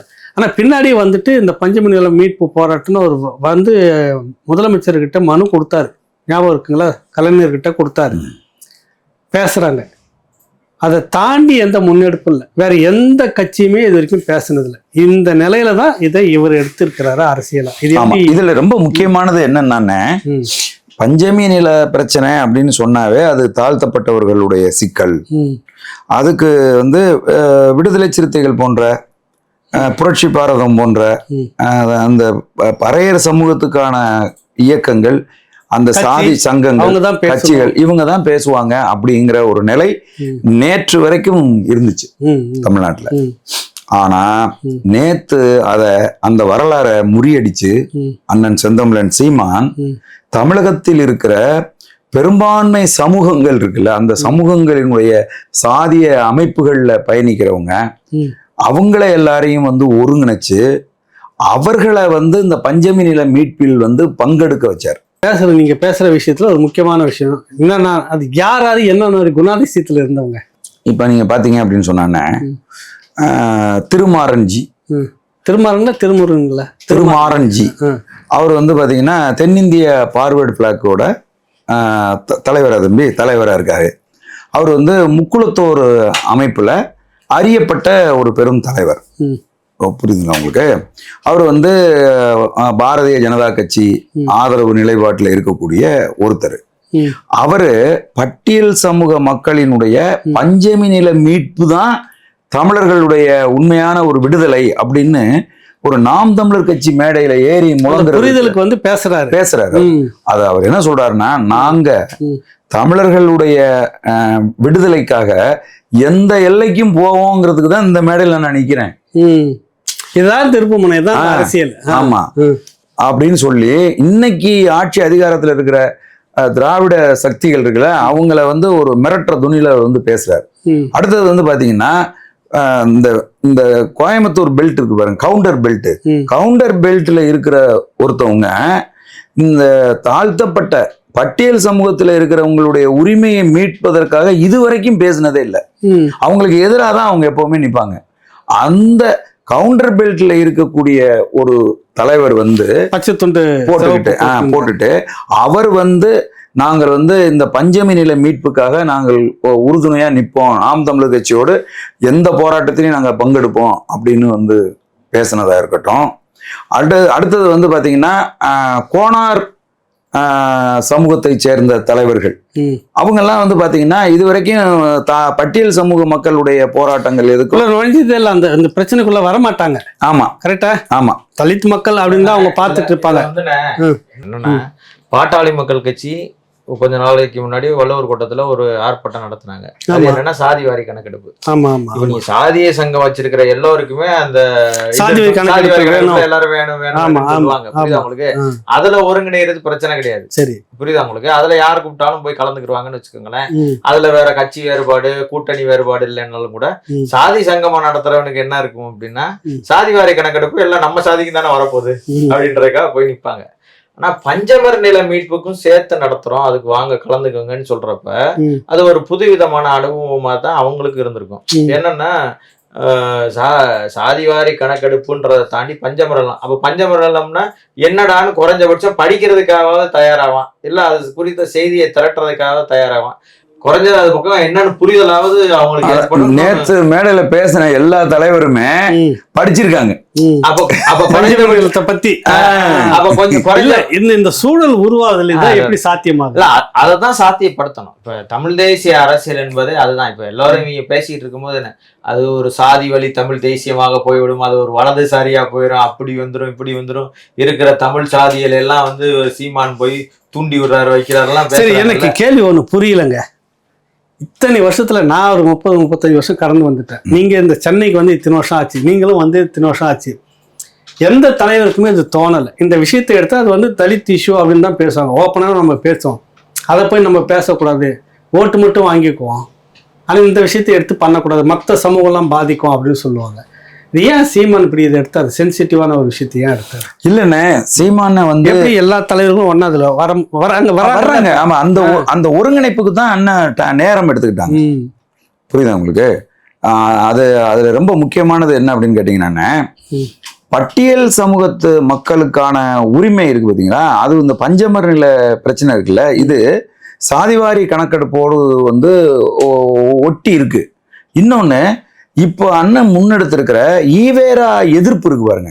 அதாவது இந்த தமிழ் சமூகத்தை அடிமைப்படுத்தின, தமிழ் சமூகத்தின் உரிமைகளை பறித்த பெரும்பான்மை சமூகத்தை சிறுபான்மை சமூகத்துக்கிட்ட போய் கையேந்த வச்ச ஒரு ஆள் யாரான்னு பார்த்து ஈவேராங்கிற ஒரு ஆளு தான் அதுக்கு காரணம்னு சொல்லி அவரை அட்டிச்சு வேரோடும் வேரடி மண்ணோடும் இல்லாம புடுங்கி வீசும்போது என்னென்னலாம் சிக்கல் வருங்கும் போது அதுல இந்த பட்டியல் சமூகத்தை ஒடுக்கி அவர்களுக்கு பிரிட்டிஷ்காரன் கொடுத்த நிலத்தை புடுங்கி வச்சிருக்கிறவன் பூரா இந்த ஈவேரா கும்பல். புரியுதா உங்களுக்கு? இந்த திராவிட கும்பல் அப்படிங்கிறது தெரிகிற போது அதை நம்ம மீட்கணும் அப்படிங்கிற எண்ணம் அண்ணன் செந்தமிழன் சீமானுக்கு ஏற்பட்டு. சரி, இங்க ஒரு முரண்பாடு வருதே தம்பி, புரியுதுல உங்களுக்கு? ஒடுக்கப்பட்ட மக்களுக்காக நாங்கள் அரசியல் செய்கிறோம், ஒடுக்கப்பட்ட மக்களுடைய விடுதலை நாங்கள் வாங்கி கொடுத்தோம், அவங்க வந்து சட்டை போட்டது இந்த மாதிரி பெரியாருக்கு பிறகுதான், பெரியார் வந்து இது எல்லாத்தையும் அடித்து உடைச்சாருன்னு சொல்கிறப்ப ஏன் அவங்களால இந்த பஞ்சமி நில மீட்புன்னு போராட முடியல? பஞ்சம நில மீட்பு என்பது வந்து உங்களுக்கு தெரியும், கிட்டத்தட்ட ஒரு 12 லட்சம் ஏக்கர், அது ஒரு பெரிய வரலாற்று பின்னணி கொண்டது அப்படின்னு இன்னைக்கு இருக்கிற இளைஞர்கள் இப்போ இந்த இதுக்கு பிறகு வந்து நிறைய பேர் கூகுளில் சர்ச் பண்ணியிருப்பான், நிறைய பேர் அது சம்பந்தமா இப்போ அண்ணன் பேசினதுக்கு பிறகு அது சம்பந்தமா நிறைய புத்தக வாசிப்பு இன்னைக்கு இருக்கிற இளைஞர்களுக்கு ஒரு புரிதல் இருக்கும். குறிப்பா வந்து நாம் தமிழர் கட்சியினுடைய தகவல் தொழில்நுட்ப பாசறை 4 வாரங்களாக கூட்டங்களை நடத்துச்சு. அதுல ஒரு கூட்டத்துல அண்ணன் பேசினாங்க, ஒரு கூட்டத்துல நான் பேசினேன், ஒரு கூட்டத்துல கார்த்திகா இணையவழியில வந்து கீச்சகத்துல வந்து நாங்க பேசணும். கிட்டத்தட்ட நான் ஒரு 1 மணி நேரம் பேசினேன், அண்ணா ஒரு 1 மணி நேரம் பேசினாங்க. அப்போ இது வந்து என்னன்னா, நாம் தமிழர் கட்சியில இருக்கிற பிள்ளைகளுக்கு சாதிவாரி கணக்கெடுக்கும் பஞ்சம நிலத்தினுடைய சிக்கல் என்னன்னு புரிதல். ஆனா ஒவ்வொரு கீச்சகத்துல நடந்த ஒவ்வொரு கூட்டத்திலையும் தம்பி குறைஞ்சபட்சம் 500 பேர் 1000 பேர் கலந்துக்கிட்டாங்க. இது ஏன் அவங்க வந்து இந்த பஞ்சமர் நில பிரச்சனையை குறித்து செந்தமிழன் சீமான் அண்ணன் அந்த அறிவிப்பை செஞ்ச உடனேயே நாம் தமிழர் கட்சியின் தகவல் தொழில்நுட்ப பாசறை ஏன் இதை செய்யுதுன்னா, கட்சியில் இருக்கக்கூடிய தம்பிகளுக்கு தங்கைகளுக்கு அண்ணன் ஏன் இந்த போராட்டத்தை முன்னெடுக்கிறாரு, இது எவ்வளவு வரலாற்று முக்கியத்துவம் வாய்ந்ததுங்கிறது ஒரு புரிதல் ஏற்படுத்தணுங்கிறதுக்காக கிட்டத்தட்ட ஒரு 10 நாள் தொடர்ச்சியா ஒவ்வொரு நாளும் வெவ்வேறு ஆளுமைகளை வச்சு அந்த புரிதலை கொண்டு வந்தாங்க. இப்ப இது வந்து எந்த அளவுக்கு ஒரு திட்டமிடப்பட்டு மிக சரியா நடக்குது அப்படிங்கிற ஒரு புரிதலை நீங்க யோசிச்சு பாருங்க. இல்ல அதுவும் போகணும்னா இன்னொன்னு என்னன்னா, நான் இப்ப என்ன சொல்ல வந்தேன்னா, இப்ப நாங்க இதெல்லாம் எடுக்கிறோம், சரி இப்ப நாம் தமிழர் கட்சின்னு ஒரு கட்சி வந்துருச்சு, ஒரு 15 வருஷத்துல அது ஒரு மெர்ஜ் ஆகி இன்னைக்கு ஒரு பெரிய ஓட் பேங்க் வந்திருக்கு, ஒரு பெரிய ஒரு கூட்டம் வச்சிருக்குன்னு வச்சுக்கோங்க. இன்னைக்கு ஒரு பெரிய இன்னைக்கு சமூகத்தால் அங்கீகரிக்கப்பட்ட ஒரு அரசியல் கட்சியா மாறி இருக்கு. இப்ப அந்த ரேஞ்சுக்கு வந்து இதை பேசுது. எல்லாத்தையும் நாங்க தான் படிக்க வச்சோம், எல்லாத்தையும் நாங்க தான் செஞ்சோம், எல்லாத்துக்கும் வந்து இப்படி இந்த மக்களுக்காக செய்யணும்னு சொன்ன இந்த அரசு ஏன் இதை வந்து இணைஞ்சு அவங்க எடுக்க முடியல? இல்லன்னா எப்படி நாம் தமிழர் கட்சி சாத்தியப்படுத்துறது? அரசையே விட்டுருங்க, இந்த அரசையே விட்டுருங்க. நான் என்ன சொல்றேன், போராட்ட வாழ்க்கைனாலே அது ஒரு பெரிய தமிழ்நாட்டுக்கு பெரிய போராட்டத்தையே சொல்லி கொடுத்தவர் யாருன்னா ஈவே ராமசாமி நாயக்கர் தான் சொல்லி எல்லாரும் சொல்லிட்டு இருக்காங்க. எல்லா ஸ்டிக்கரையும் அதுதான் ஒண்ணு. அண்ணன் நேற்று மேல ஸ்டிக்கர் தான்டா ஒட்டுறீங்கன்னு சொல்லி சொன்னாங்க. அந்த ஸ்டிக்கரு இங்க இருந்து வைக்கத்துல போய் போராடி உரிமையை பெற்று கொடுத்துச்சு. இங்க இருக்கிறவங்களுக்கு எல்லாம் டவுசர் போட சொல்லுச்சு, எல்லாத்தையும் படிக்க வச்சுச்சு, எல்லாத்தையும் இன்னைக்கு நீதிபதி ஆக்கி கொடுத்தது, IAS IPS எல்லாம் படிக்க வச்சுச்சு. இந்த ஒடுக்கப்பட்ட சமூக மக்கள் இன்னைக்கு உண்மையிலேயே வாழ்றாங்கன்னா அதுக்கு காரணமே ஈவே ராமசாமி நாயக்கர்னு சொல்றீங்க. அந்த மக்கள் நல்லா இருக்கணும்ன்றக்காக கொடுத்த அந்த 12 லட்சம் ஏக்கரை ஒரு தடவையா பேசியிருக்கணும்ல. பேசல, அதான் ஏன் பேசல? ஏன்னா அந்த 12 லட்சம் ஏக்கரையும் அபகரிச்சு வச்சிருக்கிறதுல முக்காவாசி பேரு திராவிடர்கள். இங்க கேளுங்க, திராவிடர்னு ஏன் சொல்றீங்க? இங்க பாருங்க, திராவிடர்னு ஏன் சொல்றீங்க? தீபன் சக்கரவர்த்தி வெளிப்படையா சொல்றாரு, இப்ப நான் இந்த இடத்த நான் மீட்டு இருக்கிறேன், 670 ஏக்கர்ல குறிப்பிட்ட பகுதி மீட்டு இருக்கிறேன். இப்ப நம்ம அந்த சிலை இருக்கிற இடம், அந்த நினைவிடம் போய் அண்ணன் வீர வணக்கம் செலுத்தின இடம் வந்து மீட்கப்பட்ட இடம் தான் பஞ்சமி நிலம். இந்த வலதுபுறத்துல ஒரு நாய்க்கர்ட்ட இருக்குது, இடதுபுறத்துல ஒரு ரெட்டியார்ட்ட இருக்குது. இத ரெண்டையும் மீட்டு கொடுக்க சொல்லுங்கன்னு அடிக்கிறாரு அவரு. வெளிப்படையாவே வந்து பாருங்க, அந்த ரஞ்சித் போன்றவர்கள் ராஜராஜ சோழன் காலத்துல எங்க நிலத்தெல்லாம் புடிங்கிட்டாங்கிறான். டேய் தம்பி, ராஜராஜ சோழன் காலம்லாம் முடிஞ்சு ஆங்கிலேயர் காலத்துல கொடுத்த 12 லட்சம் ஏக்கர் நிலத்தை வந்து புடுங்கி வச்சிருக்காங்கடா தம்பி. அதெல்லாம் இறங்கு, ஒருங்கிணை போராட்டம் நடத்த. அந்த இன்டலெக்சுவல் யாருமே இந்த மாதிரி இந்த போராட்டம் வந்து இத்தனை ஆண்டுகளுக்கு தமிழ்நாடு அரசியல் வரலாற்றுல முதல் முறையாக சீமான் இந்த முன்னெடுப்பு எடுத்து செய்திருக்கிற வரைக்கும் இந்த பிரச்சனை பெரிய அளவுல ரீச் ஆகல, ஒருத்தரும் செய்யல. ஒரு பொது அரசியல் கட்சி, தலித் அல்லாத ஒரு கட்சிகள் வந்து செய்து இப்போ முதல் முறையாக. கரெக்டா?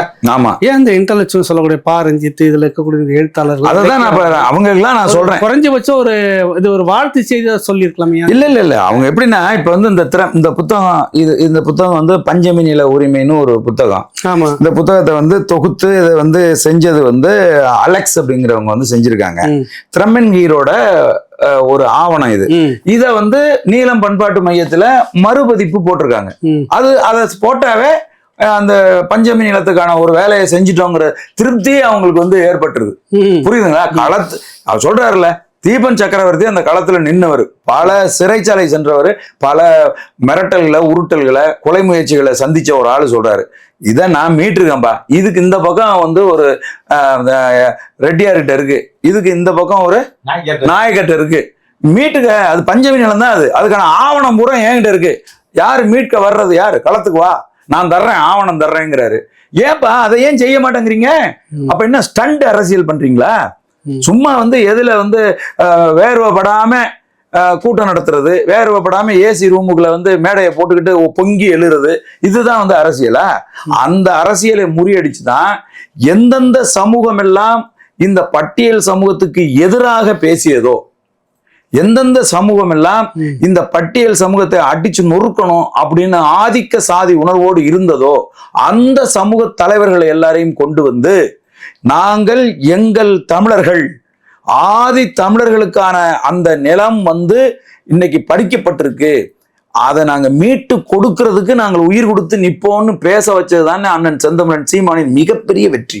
இப்போ அவங்க வந்து நீங்கள் கேட்குற மாதிரி இந்த குறிப்பாக வந்து இந்த மாதிரி எங்கேயாவது ஒரு இடத்துல வந்து யாராவது ஒருத்தர் தலித்தை வெட்டிட்டாங்க, குறிப்பாக வந்து தலித்துகளுக்கு பாதுகாப்பு இல்லை அப்படின்னு ட்விட்டர் போடுறது, உடனே ஏதாவது ப்ரெஸ் மீட்டில் பேசுறது, ஏதாவது பொதுக்கூட்டத்தில் பேசும்போது பேசுறது, ஆணவ படுகொலைலாம் நடக்கும்போது நீங்கள் தமிழ் தேசியவாதிகள்லாம் என்ன பண்ணிக்கிட்டு இருந்தீங்க அப்படின்னு கேட்குறது, இப்படியெல்லாம் வந்து கேட்குறாங்க.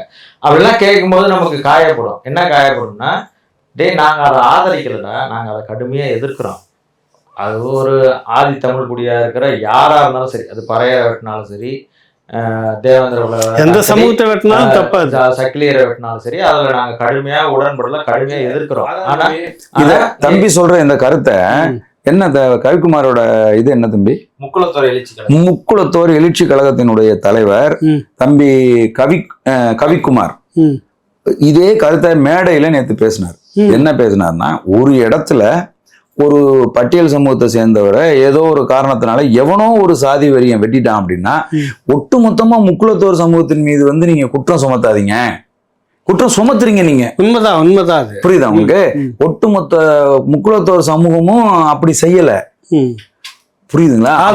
ஆதரிக்கல. அவனுக்கு நாங்க ஆதரவு கொடுத்து நாங்க நிக்கல. அது அநியாயம் அப்படிங்கிறத நாங்களும் ஏற்கிறோம். உங்களுக்கு ஆதரவா தான் நாங்க நிக்கிறோம். நிக்க விடாம உடனே செய்றீங்க. நீங்க என்ன செய்றீங்க? ஒட்டுமொத்த முக்குளத்தோர் சமூகமும் அருவாலை தூக்கிக்கிட்டு பட்டியல் சமூகத்துக்கு எதிராக நிக்கிறது மாதிரியான ஒரு பின்பத்தை நீங்க வந்து உருவாக்குறீங்க. அப்படி எண்ணம் கொண்டவர்கள் முக்குளத்தோர் கிடையாது அப்படின்னு நேற்று பேசினாப்ல. என்னன்னா, இது வந்து எல்லா சமூகத்துக்குமே ஒன்றதுதான். இப்போ ஒரு இடத்துல நடக்குதுன்னா ஒரு பிரச்சனை, நீங்க அந்த பிரச்சனையெல்லாம் பேசும்போது தமிழ் தேசியர்களை இழுத்து பேசுறீங்க. இப்போ குறிப்பா சீமானியன் இதுக்கு பேசவில்லை, சீமானியன் களத்துக்கு வரவில்லை, களத்துல நிக்கிற ஒரே அரசியல் கட்சி இந்த கட்சி தான். குறிப்பா வந்து அவங்க சொல்றது, இப்போ பாரு, ஒருத்தன் பாதிக்கப்பட்ட உடனே நான் தான் வந்து நிற்கிறேன் உனக்காக அப்படின்னு சொல்லி சொல்கிறீங்க. இப்போ நீங்கள் சிவகாமி ஐஏஎஸ் இடையில இந்த பஞ்சமண்டல மீட்பு குறித்து பேசும்போது ஒரு காணொலி வந்து இடையில ஒரு துண்டு காணொலி வந்துச்சு. அதில் அவங்க சொன்னாங்க, இந்த 12 லட்சம் ஏக்கரை முதல்ல மீட்டு எங்கள்கிட்ட கொடு, நீ எதுவுமே செய்ய வேணாம், நாங்களே வசதியாக சொந்த காலம் நாங்கள் நின்று வாழ்வோம். நாட்டை நீங்க சொல்றீங்க நான் வந்து கோட்டையை பிடிச்சு இதுக்கு போய் பொடியேற்றுன்னு சொல்றீங்க, 12 லட்சம் ஏக்கர் நாடே நம்மளுதுறான்னு சொல்லி அவங்க சொல்றாங்க. அது போல உண்மையிலேயே சொன்னா 12 லட்சம் ஏக்கர் வந்து மிகப்பெரிய ஒரு பெரிய நில உடைமை சமூகத்துல இருக்கிறது போல ஒரு பெரிய இதாதான் இருக்கும். அதுல தம்பி முக்காவாசி தம்பி இந்த 12 லட்சம் ஏக்கர்ல முக்காவாசி வந்து செங்கல்பட்டு, திருவண்ணாமலை, வேலூர், திருவள்ளூர், இந்த வட தமிழகம் இருக்குல்ல, அப்படி இல்ல நீலகிரி வரைக்கும் வந்திருக்கு. இல்லண்ணே, அது இருக்கு, கொடுத்துருக்காங்க. நீலகிரி வரைக்கும் கொடுத்துருக்காங்க. நீலகிரியில இவர் கலெக்டரா இருந்திருக்காரு, அங்க திருமன்கீர் அங்கேயும் கலெக்டரா இருந்திருக்காரு. ஆனா இந்த பெருவாரியான 12 லட்சத்துல உதாரணத்துக்கு ஒரு 8 லட்சம் ஏக்கர் எங்கடா இருக்குன்னு கேட்டீங்கன்னா இந்த பகுதியில தான் இருக்கு. 5-6 மாவட்டத்துல இந்த 5-6 மாவட்டத்துல தான் முக்காவாசி நிலம் வந்து இருக்குது.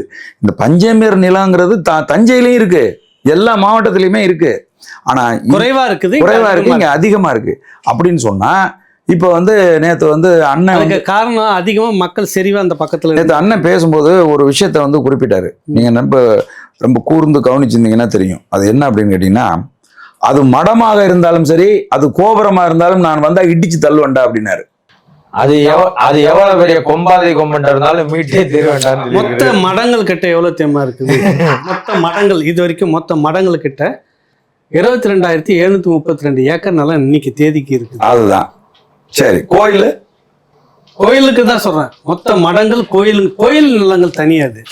இதுல இன்னொரு விஷயம் என்ன சொன்னாங்க, சிவகாமி மாமா பேசும்போது ஐஏஎஸ் அதிகாரி, முன்னாள் ஐஏஎஸ் அதிகாரி, இதை மட்டும் அவங்க சொல்லல, ஒரு தமிழனுக்கும் 2 ஏக்கர் நிலம் நீங்க கொடுக்கணும். ஒடுக்கப்பட்ட மக்கள்னு இல்ல, யாரெல்லாம் ஒடுக்கப்பட்ட மக்களுடைய பஞ்சம் இல்லை. இதே மாதிரி பிற்படுத்தப்பட்ட மிகவும் பிற்படுத்தப்பட்ட மக்களுக்கும் கவர்மெண்ட் கொடுத்துருக்கு லேண்டு, அதுவுமே அவங்க கிட்ட இல்ல. அதுக்கும் நீங்க சேர்ந்து போராடணும்னு சொல்றாங்க நாம் தமிழர் கட்சி. யாரு சொல்றது? அவங்க சொல்றாங்க நீங்க இது போராடுங்க.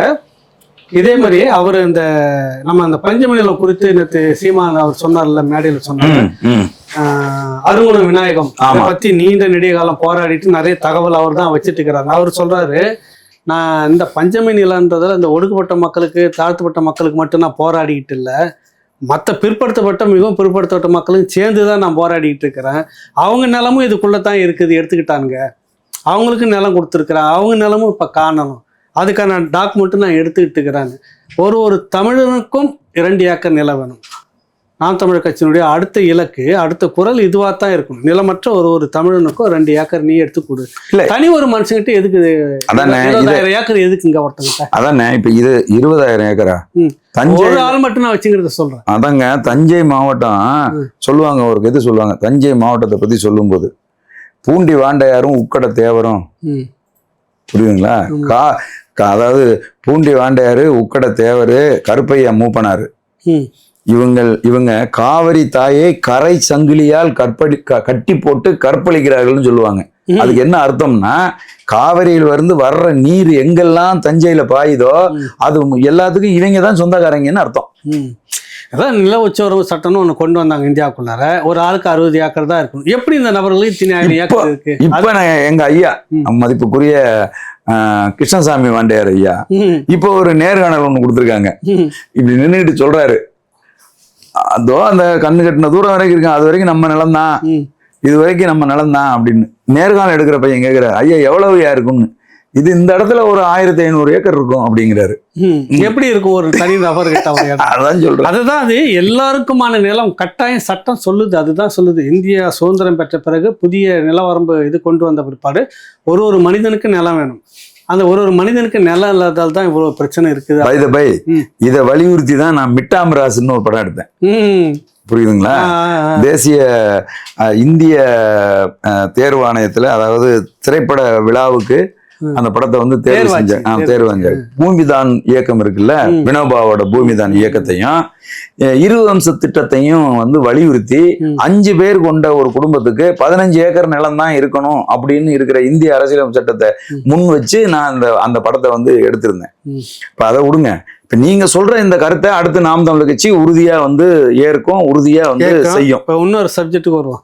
இந்த சாதிவாரி கணக்கெடுப்புன்னு எடுக்கிறதுல என்னதான் பிரச்சனை இந்த கவர்மெண்ட்? சாதிவாரி கணக்கெடுப்புல நான் ஒரு முக்கியமான பாயிண்ட் சொல்றேன். புள்ளி விவர சட்டம் 2008ன்னு ஒண்ணு இருக்கு. அது வந்து ரொம்ப முக்கியமானது.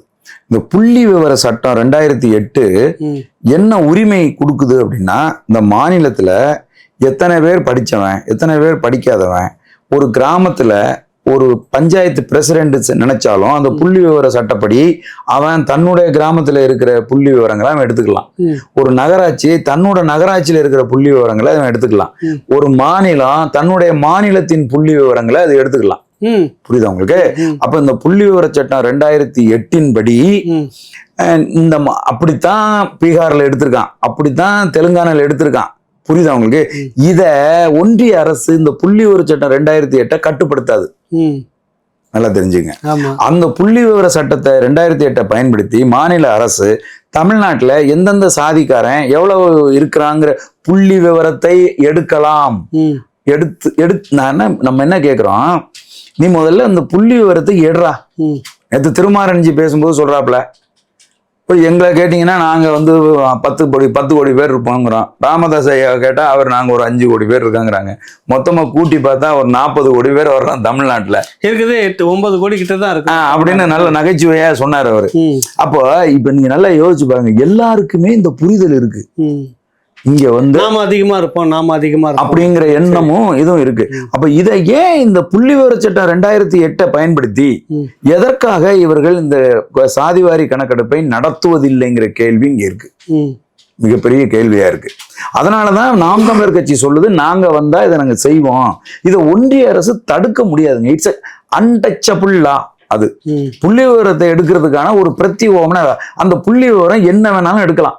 கருப்பு சட்டை போட்டிருக்கிறவன் தமிழ்நாட்டுல எத்தனை பேருன்னு புள்ளி விவரம் எடுக்கலாம். எத்தனை பேர் உயரம் 4 அடியில எத்தனை பேர் இருக்கான்னு புள்ளி விவரம் எடுக்கலாம். நீங்க எந்த புள்ளி விவரத்தையும் எடுக்கலாம். சட்டம் அதான் சட்டம் அதான் அதை அவங்க பயன்படுத்தல. ஏன் பயன்படுத்த மாட்டாங்க அப்படின்னா, நேற்று அதையே மேடையிலையும் எல்லாருமே பேசுனாங்க.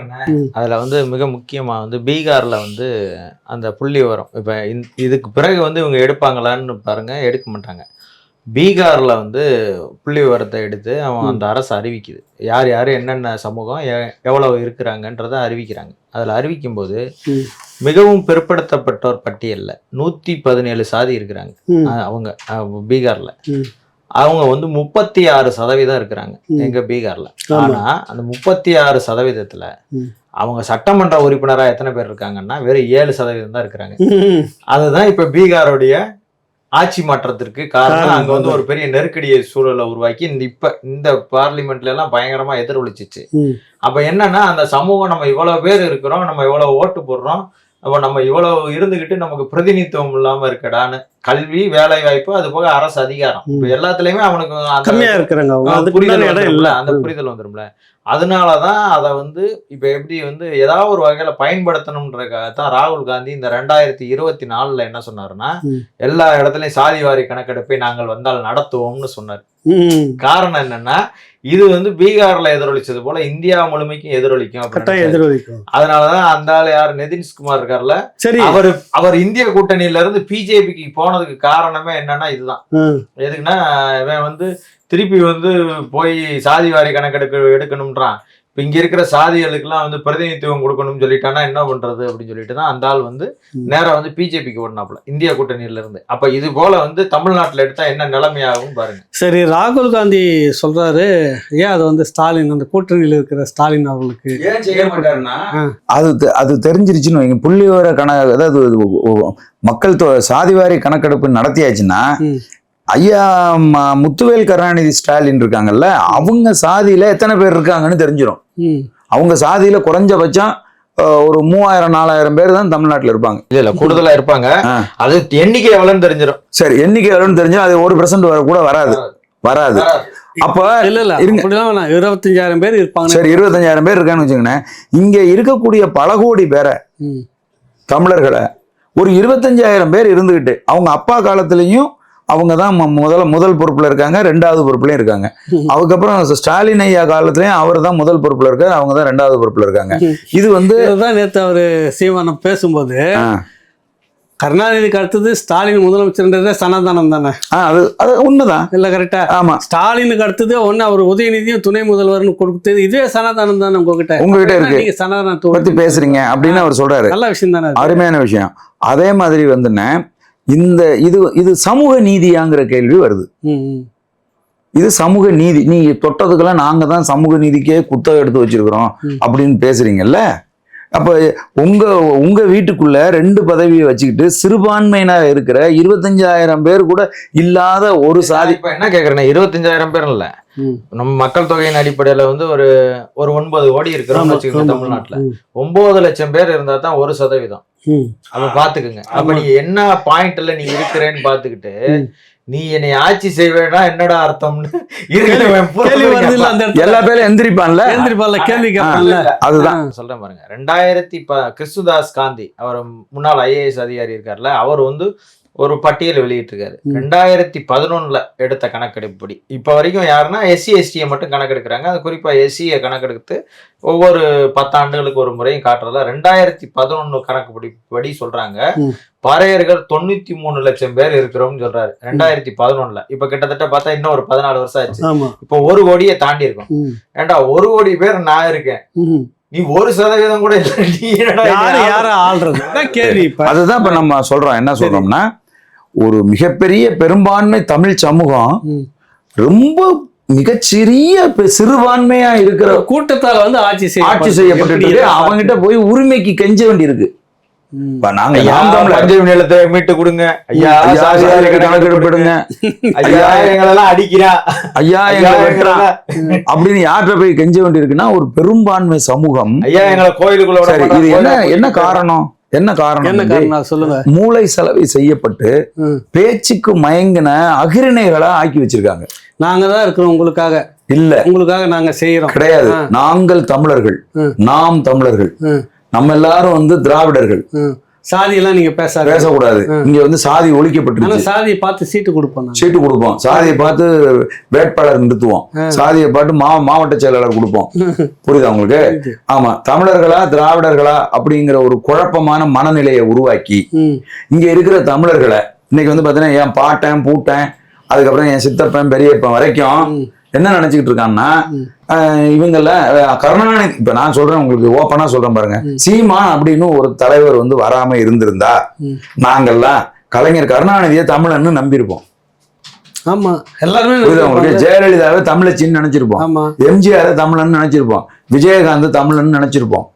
இப்ப செந்தமிழன் சீமான் என்கிற ஒரு மனிதன் வந்தது முக்கியம் இல்ல, வந்து இந்த அரசியல கையில எடுத்து இதுக்கான ஒரு மக்கள் திரள் கையில வச்சுட்டு இருக்கிறப்ப இந்த பயம் எல்லாருக்கும் வர ஆரம்பிச்சிருக்கு. இப்ப இன்னைக்கு வந்து தெளிவா புரியுது. என்ன புரியுது? ஆகா, ஸ்டாலின் குடும்பம் இவங்க வந்து ஓங்கோல்ல இருந்து வந்த குடும்பம், இது வந்து ஒரு தெலுங்கு குடும்பம்.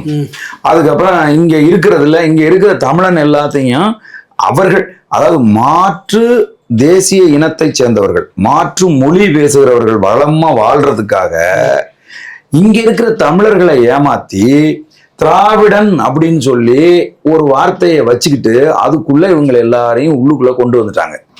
இப்ப அதுல மயங்கி போய் கிடக்கிற தமிழர்கள் இருக்காங்க பாருங்க, அவங்கள ஒவ்வொருத்தரா மீட்க வேண்டியதா இருக்கு.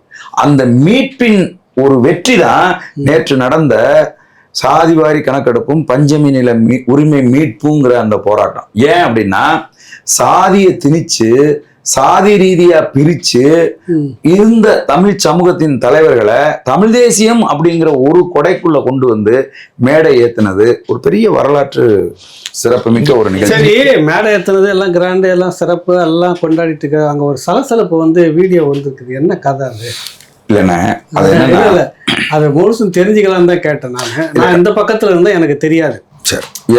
வீடியோவும் பார்த்துருக்குறோம், போலீஸ் கூட பேச்சுவார்த்தை நடத்துறாங்க, போறாங்க வராங்க. யாரை அடிக்கிறதுக்கு என்ன பிரச்சனை, என்ன காரணம்? ஆரம்பத்துல இருந்து சொல்லவா, 2 நாள் இந்த முத நாள் நாங்க வந்து அமல்ராஜ் அண்ணனையும் சுபாகரனையும் கொண்டு போய் அண்ணன் கிட்ட விட்டுட்டு நானும் தம்பியும் 15 அன்னைக்கு மத்தியானம் நாங்க அங்க போயிட்டோம், ஸ்பாட்டுக்கு போயிட்டோம்.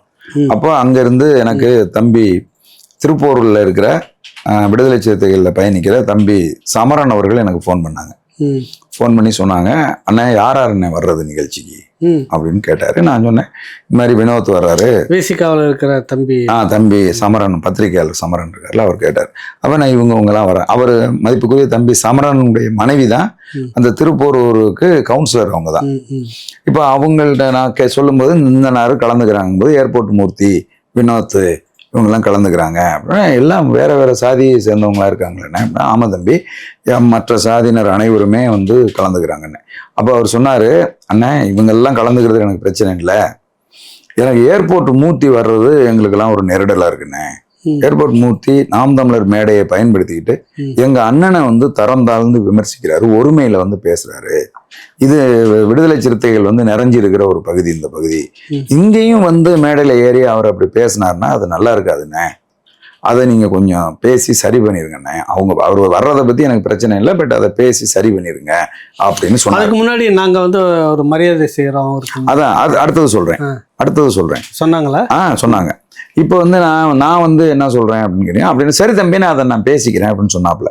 அப்போ சமரன் சொன்னாங்க, இந்த மாதிரி நாம் தமிழர் கட்சி அண்ணன் சீமான் அவர்கள் எங்க பிரச்சனை, பஞ்சமி நில பிரச்சனையை கையில் எடுக்கிறது எங்களுக்கெல்லாம் பெரிய மகிழ்ச்சி.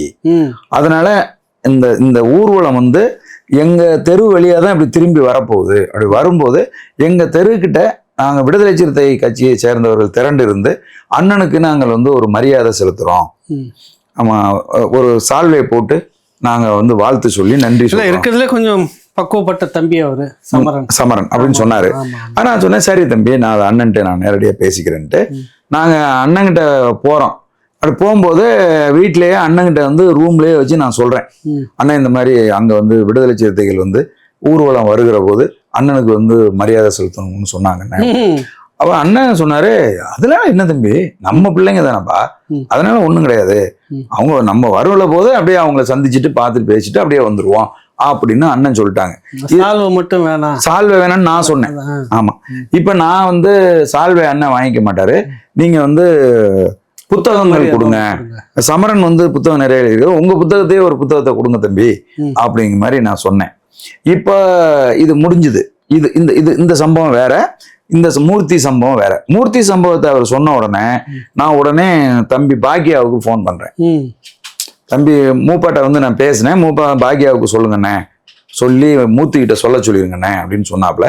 உடனே நான் பாக்கியாவுக்கு ஃபோன் பண்ணி, தம்பி இந்த மாதிரி இங்க ஒரு சூழல் இருக்கு, இங்க தம்பி சமரன் இங்க ஒரு வலுவா இருக்கக்கூடிய ஒரு ஆளு, அவர் வந்து இந்த மாதிரி வந்து சொல்றாரு அப்படின்னு நான் சொன்னேன். பாக்கியா சரி நான் தான் பேசுறேன்னு சொல்லிட்டு ஏர்போர்ட் மூர்த்தி கிட்ட பேசிட்டார். ஏர்போர்ட் மூர்த்தி என்ன சொல்லியிருக்காருன்னா, ஏங்க இது ஏன் பிரச்சனைங்க, ஏன் பிரச்சனையை சீமான் தூக்கிட்டு நிக்கிறாருங்க, பஞ்சமி நில பிரச்சனை ஏன் பிரச்சனை, ஏன் சாதிகாரனோட பிரச்சனை, அப்படி மக்களோட பிரச்சனை, என்னோட மக்களோட பிரச்சனை, அதை வந்து கெடுக்கிறது மாதிரி நான் எப்படிங்க வந்து பேசுவேன், இந்த மேடை வந்து திரும்ப திட்டுறதுக்கான மேடையாது இல்லை, அதனால நான் அதெல்லாம் பேச மாட்டாங்க, என்னங்க நீங்க புரிதல் இல்லாமல் பேசுறீங்க அப்படின்னு சொல்லிட்டு அவர் வச்சுட்டாரு. இப்போ விட்டாச்சு. இப்போ திரும்ப அடுத்த நாள் காலையில நேத்து காலையில சமரன் ஃபோன் பண்ணி என்ன சொல்றாப்புலன்னா, அண்ணன் நான் மூர்த்திகிட்ட பேசிட்டோம் அப்படிங்கிற செய்தியை சமரனுக்கு சொல்லிட்டேன். நேத்து காலையில ஃபோன் பண்ணி என்ன சொல்றாப்புலன்னா, அண்ணன் மூர்த்திகிட்ட பேசிட்டீங்களா, நீங்க இங்க வந்து வன்னியரசன் பெரிய அழுத்தம் கொடுத்துக்கிட்டு இருக்காரு, இல்ல அங்க கலாட்டா பண்ணணும், தகராறு பண்ணணும், அங்க வந்து பிரச்சனை பண்ணணும்னு சொல்லி பசங்கள் எல்லாம் வர வச்சுக்கின்னு இருக்காரு, இப்ப சூழ்நிலையில நான் ரொம்ப இருந்துட்டு இருக்கேனே, மூர்த்திகிட்ட நீங்க திரும்ப பேசி அது மாதிரி அண்ணனை எங்க தலைவரை பத்தி ஏதாவது பேசுனா பிரச்சனை ஆயிரும்னே அப்படிங்கிற மாதிரி சொல்றாப்புல. நான் சொல்றேன், தம்பி இது பஞ்சமர் நில மீட்பு பிரச்சனை, இதுல போய் நம்ம பிரச்சனை பண்றது உங்களுடைய பிரச்சனை, உங்களுக்காக அவர் இறங்கி போராடி இவ்வளவு பேரும் திரட்டி கொண்டு வராரு, இதுல நம்ம இந்த மாதிரி பிரச்சனை பண்றதுல என்ன இருக்கு, மூர்த்தி அண்ணனுக்கு சொல்லியாச்சு தம்பி, நான் பொறுப்பு, அவர் எதுவும் பேச மாட்டாரு அப்படின்னு சொல்லிட்டு, இப்ப நான் இந்த பிரச்சனைய நேர திரும்ப பாக்யராஜுக்கு போன் பண்ணி நான் சொல்றேன், தம்பி இந்த மாதிரி வன்னியரசனை வந்து அங்க கலட்டா ஒண்ணு பண்ணணுங்கிறது மாதிரி ஒரு ப்ரெஷர் போட்டுட்டு இருப்பாரு போல இருக்கு, அதனால இது என்ன மூர்த்திகிட்ட திரும்ப நீங்க வந்து பேசிருங்க அப்படின்னு. மூர்த்தி கிட்ட திரும்ப வந்து பாக்கியராஜ் அண்ணன் பேசணும்னே மூர்த்தி அண்ணன் உஷாராயிட்டாரு. ஏன்னா அவருக்கும் அங்கதான் காரணம் தான், அவரும் அந்த அந்த பகுதி திருப்பூர் பகுதியை சேர்ந்தவர். மூர்த்தியோட பங்காளி தான் சொல்லக்கூடிய தீபன் சக்கர சமரனா உள்பட தீபன் அவங்க மாமா, அந்த வட்டாரத்துல ஒரு குடும்பத்துல இவருக்கு மாமா மச்சான் பங்காளி அண்ணன் தம்பி தான் அதெல்லாம் இருக்கு. அவர் வந்து என்ன சொல்லியிருக்காரு, ஏப்பா நானும் அந்த ஏரியாக்காரன் தான்ப்பா, என்னை வந்து அடிக்கிறது உதைக்கிறது அப்படிங்கிறத அதை நான் எதிர்கொண்டுக்கிறேன், ஆனா இந்த மேடை நான் திருமாவை பேசுறதுக்கான மேடை இல்லைன்னு நான் உங்களுக்கு சொல்லிட்டேன், அப்புறம் ஏன் திரும்ப திரும்ப அதை வலியுறுத்துறீங்க அப்படின்னு அண்ணன் வந்து பேசிட்டாரு. நானும் ஃபோன் பண்ணி பேசுறேன், அண்ணன் இந்த நிகழ்ச்சியை ரொம்ப சிறப்பா நம்ம நடத்திடணும்னே, இது பெரிய வெற்றியா இருக்கும்னே, வரலாற்று முக்கியத்துவம் வாய்ந்தது, இதுல ஏதாவது சும்மா தான் நம்ம திருமாண்ணன் பேசி ஏதாவது சிக்கல் வந்துடணும்னு சிரிச்சுட்டாப்ல ஏர்போர்ட் மூர்த்தி. ஏன் பிரஷர் அதிகமாகுதோ அப்படின்னாரு. இல்லண்ணே நான் அந்த இடத்துல அவர் ஏன் பேச போறாரு, அவ்வளவு இல்லாம அவரும் கிடையாது, நமக்கு ஒரு நெருக்கடி நிலை ஏற்பட்ட கூடாதுங்கிறதுக்காக நான் சொல்றேனே அப்படின்னு சொல்லியாச்சு. இப்போ இத சமரனுக்கும் நான் சொல்லிட்டேன். இப்போ கூட்டம் பேரணி தொடங்கியாச்சு, பேரணி தொடங்கி எல்லாம் தலைவர்கள்லாம் வர்றாங்க. நான் வந்து என்ன மைண்ட் செட்ல நடந்து வந்துகிட்டு இருக்கேன்னா, இந்த இடத்துல சமரன் தன்னுடைய தோழர்களோட விடுதலை சிறுத்தைகளோட திரண்டு இருப்பாரு, அந்த இடத்துல வரும்போது அண்ணனை தனியா அப்படி கூட்டிட்டு வந்து அவங்களோட நிக்க வச்சு அவங்களோட பேச வச்சு கூட்டிட்டு வரணும் அப்படின்னு சொல்லி நான் வந்து வந்துகிட்டு இருக்கேன். நான் வந்து அந்த கூட்டத்துல இருந்து விலகி அந்த இடத்துல வந்து நின்று பாக்குறேன். அந்த சமரன் வீடெல்லாம் இருக்கிற அந்த பகுதியில யாருமே இல்லை, இருந்தாங்க யாருமே யாரும் இல்லை. அங்க இருந்து தம்பிங்க எல்லாம் ஓடி வந்து எனக்கு கை கொடுத்தானுங்க, கட்டி பிடிச்சானுங்க, எல்லாம் செஞ்சாங்க. அது சும்மா தனிப்பட்ட முறையில உள்ள அன்புல அதெல்லாம் செய்யறாங்க. அப்புறம் நான் வந்து இல்ல பார்க்கல, அண்ணன் என்னை பார்த்தாரு, நான் அடையாளம்னு சொல்லியிருந்தேன் அவருக்கு. அண்ணன் என்னை பார்த்தாரு, நான் தலையை அப்படி ஆட்டினேன், அப்படியே அது கூட்டம் நகர்ந்து போயிட்டே இருந்துச்சு. நாங்க அம்பேத்கர் சிலைக்கு வந்து ஐயா மணியரசன் ஐயா வந்திருந்தாங்க. அண்ணன் மேல ஏற முடியாதனால அண்ணன் மட்டும் போய் மாலை போட்டாங்க, முழக்கம் போட்டோம், கீழே இறங்கி வந்தோம், மேடைக்கு போயிடுச்சு எல்லாரும். இப்ப மேடையில நிகழ்ச்சிகள் நடந்துகிட்டு இருக்குது, தலைவர்கள் வந்து பேசிட்டு இருக்கும்போது தம்பி சமரன் தலைமையில கிட்டத்தட்ட ஒரு 50 பேரை திரட்டிக்கிட்டு மூர்த்தியை வந்து அடிக்கணும் அப்படின்னு சொல்லி அந்த நிகழ்ச்சி நடக்கிற இடத்தை நோக்கி வந்ததாகவும், ஏன்னா நான் வந்து உள்ளுக்குள்ள இருந்தேன், எனக்கு தெரியாது. இப்ப காலையில வந்து அந்த மாதிரி கூட்டம் வந்ததையும் முகநூல்ல அவங்களே போலீஸ் வந்து அவங்களோட பேச்சுவார்த்தை நடத்தினதெல்லாம் முகநூல்ல அவங்களே இது என்னமோ ஒரு பெரிய வீர வரலாறு மாதிரி பேசாதப்ப எதுக்கு இவங்க கூடணும் முதல்ல? அதைதான் நான் கேக்குறேன். பெரிய அதாவது பெரிய ஒரு வீர வரலாற்றை நிகழ்த்திட்டது மாதிரி அதை முகநூல்ல போட்டுக்கிட்டு உட்காந்துருக்குறாங்க. ஒண்ணு. ரெண்டாவது இப்ப நம்ம என்ன கேள்வி கேட்கிறோம்னா, இன்னைக்கு அண்ணன் ஏர்போர்ட் மூர்த்தி அண்ணன் பாமக மேடையிலேருந்து தான் பேசினாரு. புரியுதுங்க உங்களுக்கு? இப்போ தமிழ்நாட்டில் வந்து அண்ணன் திருமா அவர்களை எத்தனையோ பேர் எவ்வளவோ விமர்சித்து பேசுகிறாங்க. எச் ராஜா பேசாத பேச்சா? எச் ராஜாவை நீங்கள் போய் அடிக்க வேண்டியதானே? ஏன் ஏர்போர்ட் மூர்த்தி உங்கள் வீட்டுக்கு பக்கத்தில் வந்தால் தான் நீங்கள் ஆளை திரட்டிக்கிட்டு வந்து அடிப்பீங்களா? எங்க ஊர்ல தஞ்சை மாவட்டம், நான் சொல்றேன், எங்க ஊர்ல தஞ்சை மாவட்டத்துல இதே வடசேரிக்கு தொல் திருமாவளவன் அவர்கள் கொடியேற்ற வந்த போது என்ன நடந்துச்சு? கொலை முயற்சி நடந்ததா இல்லையா? கப்பிக்கல்களை வச்சு அடிச்சு காரெல்லாம் உடைச்சாங்களா இல்லையா? அதுக்கெல்லாம் நீங்க என்ன ரியாக்ட் பண்ணீங்க? அதெல்லாம் இருக்கட்டுமே. நான் என்ன கேள்வி எழுப்புறேன்னா, குறிப்பா நான் வந்து ஏர்போர்ட் மூர்த்தி அண்ணனா இருக்கட்டும், வேற யாரா வேணா இருக்கட்டும், நாளைக்கு இன்னொருத்தர் கூட வந்து நாம் தமிழர் கட்சி மேடையில ஏறி திருமாவளவனை விமர்சி பேசுறாங்கன்னு கூட வச்சுக்கிறோமே. ஒரு உதாரணத்துக்கு வச்சுக்கிறேன். அண்ணா அனுமதிக்க மாட்டாரு. இருந்தாலும் யாராவது ஒருத்தர் வந்து திருமாவளவனை சொன்னதை, இப்ப அவர் வந்து விமர்சிச்செல்லாம் பேசல, திருமாவளவன் என்ன பேசினாரோ இதெல்லாம் சொன்னீங்க, நீ ஏன் செய்யலன்னு தான் பேசுறாரு. ஏர்போர்ட் மூர்த்தி என்ன அவரை எடுத்து பேசும்போது, நீ இதெல்லாம் சொன்னேனே இப்ப ஏனே செய்யல, விமர்சனமா தானே அப்படிதான் வந்து நீங்க பேசுறாரு. நாம் தமிழர் கட்சி மேடையில யார் பேசணும் பேசக்கூடாதுன்றத நாம் தமிழர் கட்சி தான் முடிவு செய்யும். விடுதலை சிறுத்தை முடிவு செய்யக்கூடாது. பாட்டாளி மக்கள் கட்சி மேடையில யார் பேசணும் பாட்டாளி மக்கள் கட்சி தான் முடிவு செய்யும். விடுதலை சிறுத்தை முடிவு செய்ய முடியுமா? செய்ய முடியாது. விடுதலை சிறுத்தைகள் மேடையில யார் பேசணும்னு விடுதலை சிறுத்தை தான் முடிவு செய்யணும். இல்ல அவங்க இதுல ஒருவேளை இந்த மாதிரி முடிவு செய்யற பொறுப்பு திமுக. விடுதலை சிறுத்தையோட மேடையில அவர் அண்ணனுடைய பிறந்த நாள் விழாவில் யார் யாரெல்லாம் பேச வச்சு எங்க அண்ணனை கேலி பண்ணீங்கன்னு தெரியும். அப்புறம் நாங்க ஒரு இடத்துல நான் என்ன கேக்குறேன், இப்ப ஒரு அம்மா ஒரு பெண்மணி என்னென்ன வகையில எல்லாம் சீமானவர்களை இழிவு செஞ்சு கவிதை. சரிங்க, அதை விடுங்க. இப்ப நான் என்ன கேக்குறேன், சீமான பிறந்த ஊர் சிவகங்கை மாவட்டம். சிவகங்கை மாவட்டத்துல விடுதலை சிறுத்தை இல்ல. விடுதலை சிறுத்தை இங்க கூட்டம் போட்டு இதெல்லாம் பேசினேன்னா பேசக்கூடாதுன்னு நம்ம சொன்னோம்னா என்ன ஆகும்? எப்படி இருக்கும்? நல்லா இருக்கு. நல்லா இருக்குமா? அது அரசியல் நாகரிகம் இல்ல. உனக்கு அங்க வலு இல்ல.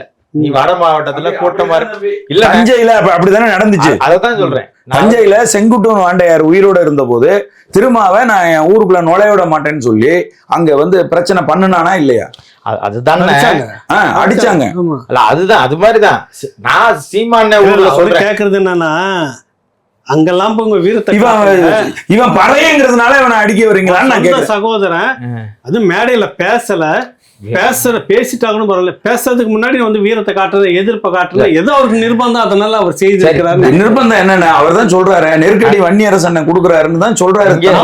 நெருக்கடி தரணும் தெரியல. நான் என்ன கேட்கிறேன், இவன் இங்க அண்ணன் திருமா அவர்களை விமர்சித்து பேசிய ஏர்போர்ட் மூர்த்தி பறையர் சாதியை சேர்ந்தவருங்கிறதுனால அவரை அடிக்க வர்றீங்களா? ஆதிக்க சாதியை சேர்ந்தவர்கள் எவ்வளவு எதிர்ப்பு காட்டிய போதும் அமைதியால இருந்தீங்க.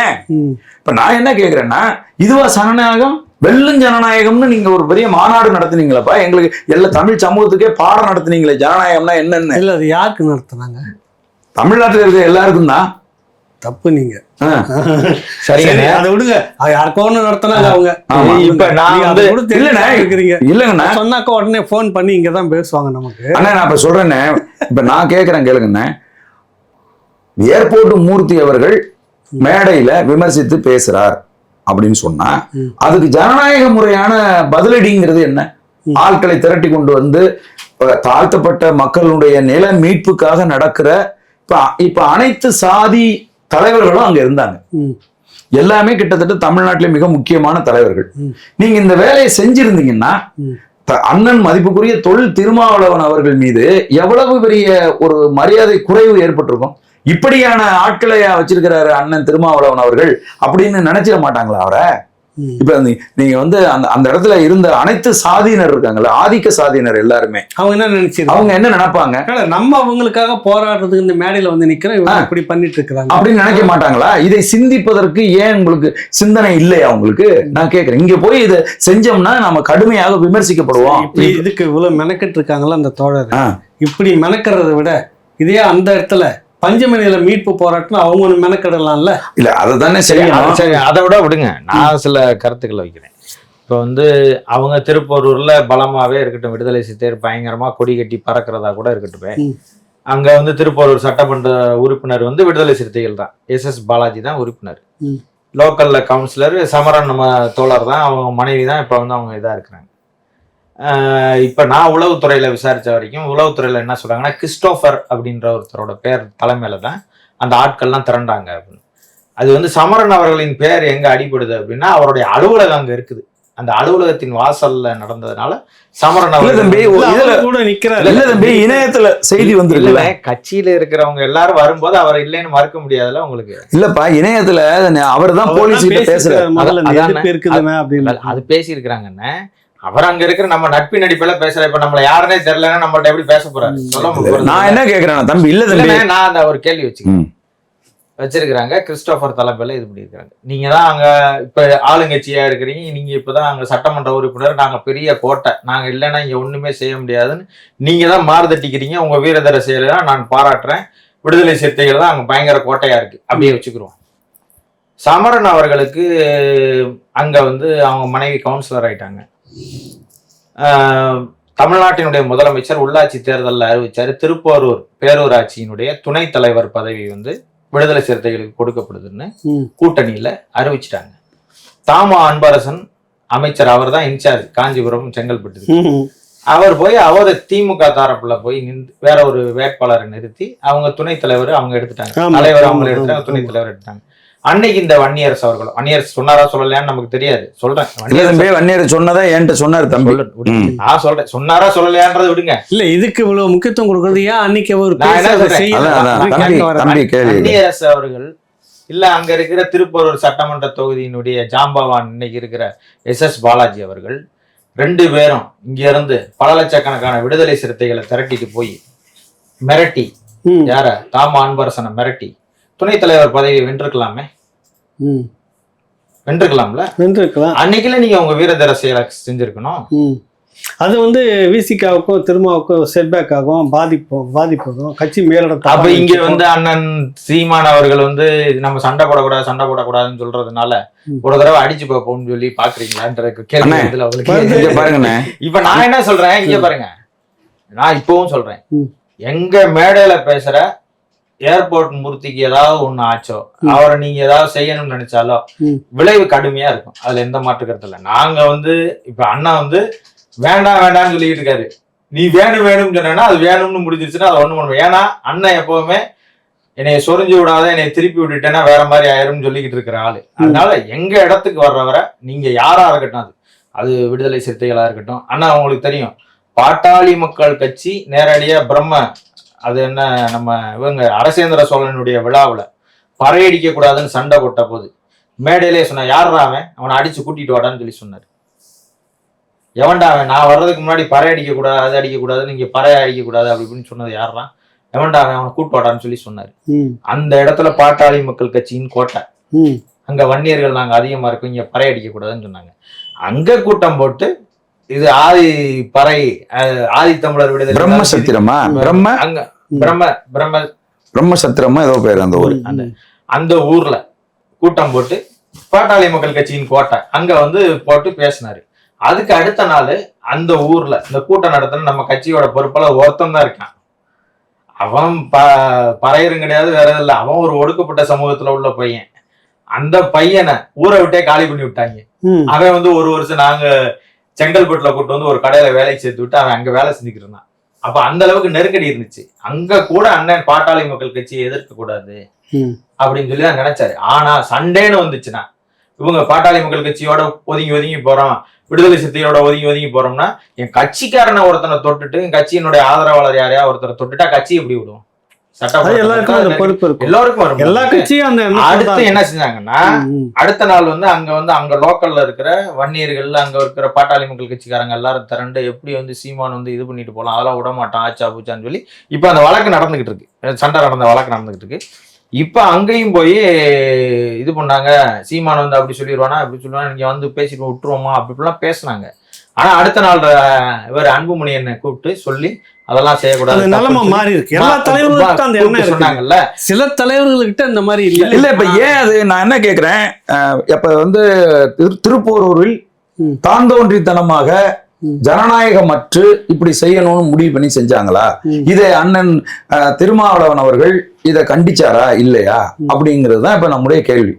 புரியுதா உங்களுக்கு? இது தவறு, இப்படி செய்யக்கூடாது, இது ஜனநாயகம் இல்ல. அவர் கவனத்துக்கு போயிருக்காது. இப்ப நம்ம என்ன கேக்குறோம், நீங்க மேடை போட்டு எடுத்து தரட்டுமா உங்களுக்கு?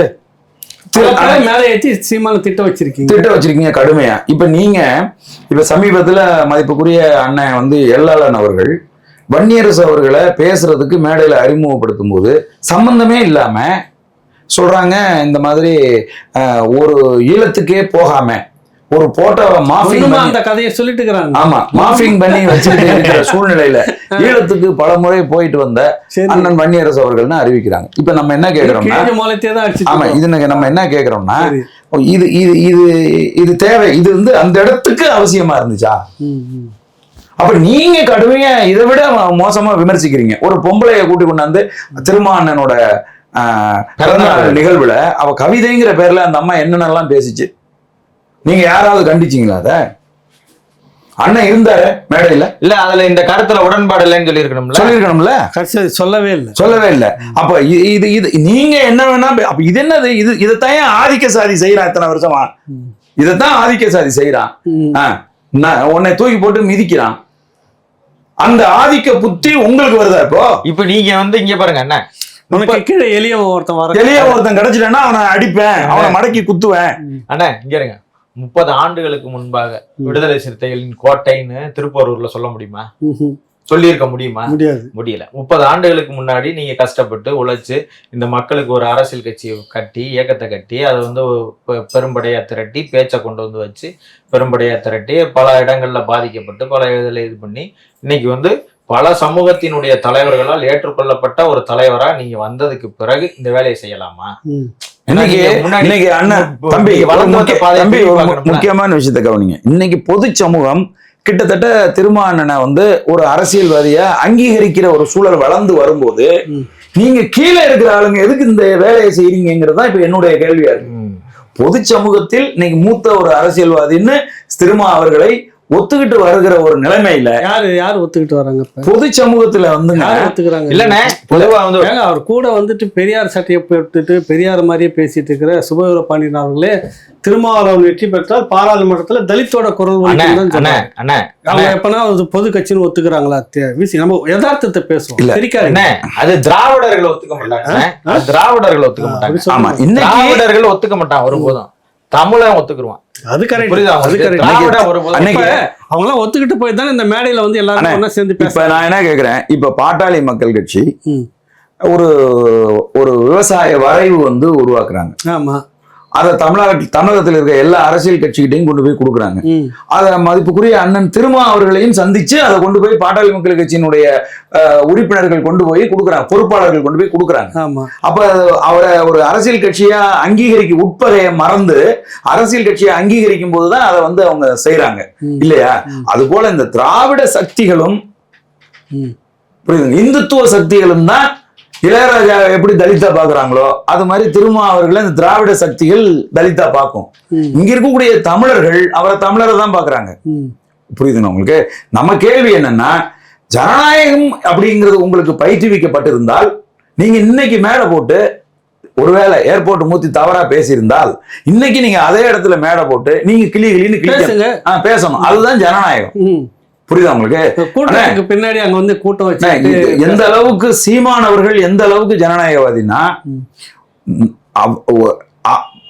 ஆயிரக்கணக்கான பேர் அன்னைக்கு வந்து அவர் வீட்டுல வந்து அவருடைய செக்யூரிட்டியை வந்து போலீஸ் வந்து இழுத்துட்டு போன போது ஆயிரக்கணக்கான தம்பிங்க அங்க திரண்டு இருந்தாங்க. நான் கதறுன்னு கதறினேன். நம்ம ஒரு சாலை மறியல் பண்ணலாம். தமிழகம் முழுதும் இருந்து போன் மேல போன் அடிக்கிறாங்க சாலை மறியல் பண்றதுக்கு, போராட்டத்தை முன்னெடுக்கிறது கேட்டுட்டு இருந்தாங்க. ஆமா, ஆனா அண்ணன் ஒரே வாரத்துல எல்லாத்தையும் அடக்கிட்டாரு. வேண்டாம், அதெல்லாம் இப்ப செய்யக்கூடாது. நம்ம இது வந்து அவ்வளவு பெரிய விஷயம் இல்லை. இது நம்ம தனிப்பட்ட முறையில் நடக்கிற ஒரு விஷயத்துக்கு நம்ம அதை பொது வெளிகள்ல மக்களுக்கு நம்ம தொந்தரவு பண்ணக்கூடாது அப்படின்னு சொன்ன தலைவர் இருக்கான்ல, அவன் தான் உண்மையான மக்கள் தலைவன். புரியுதா உங்களுக்கு?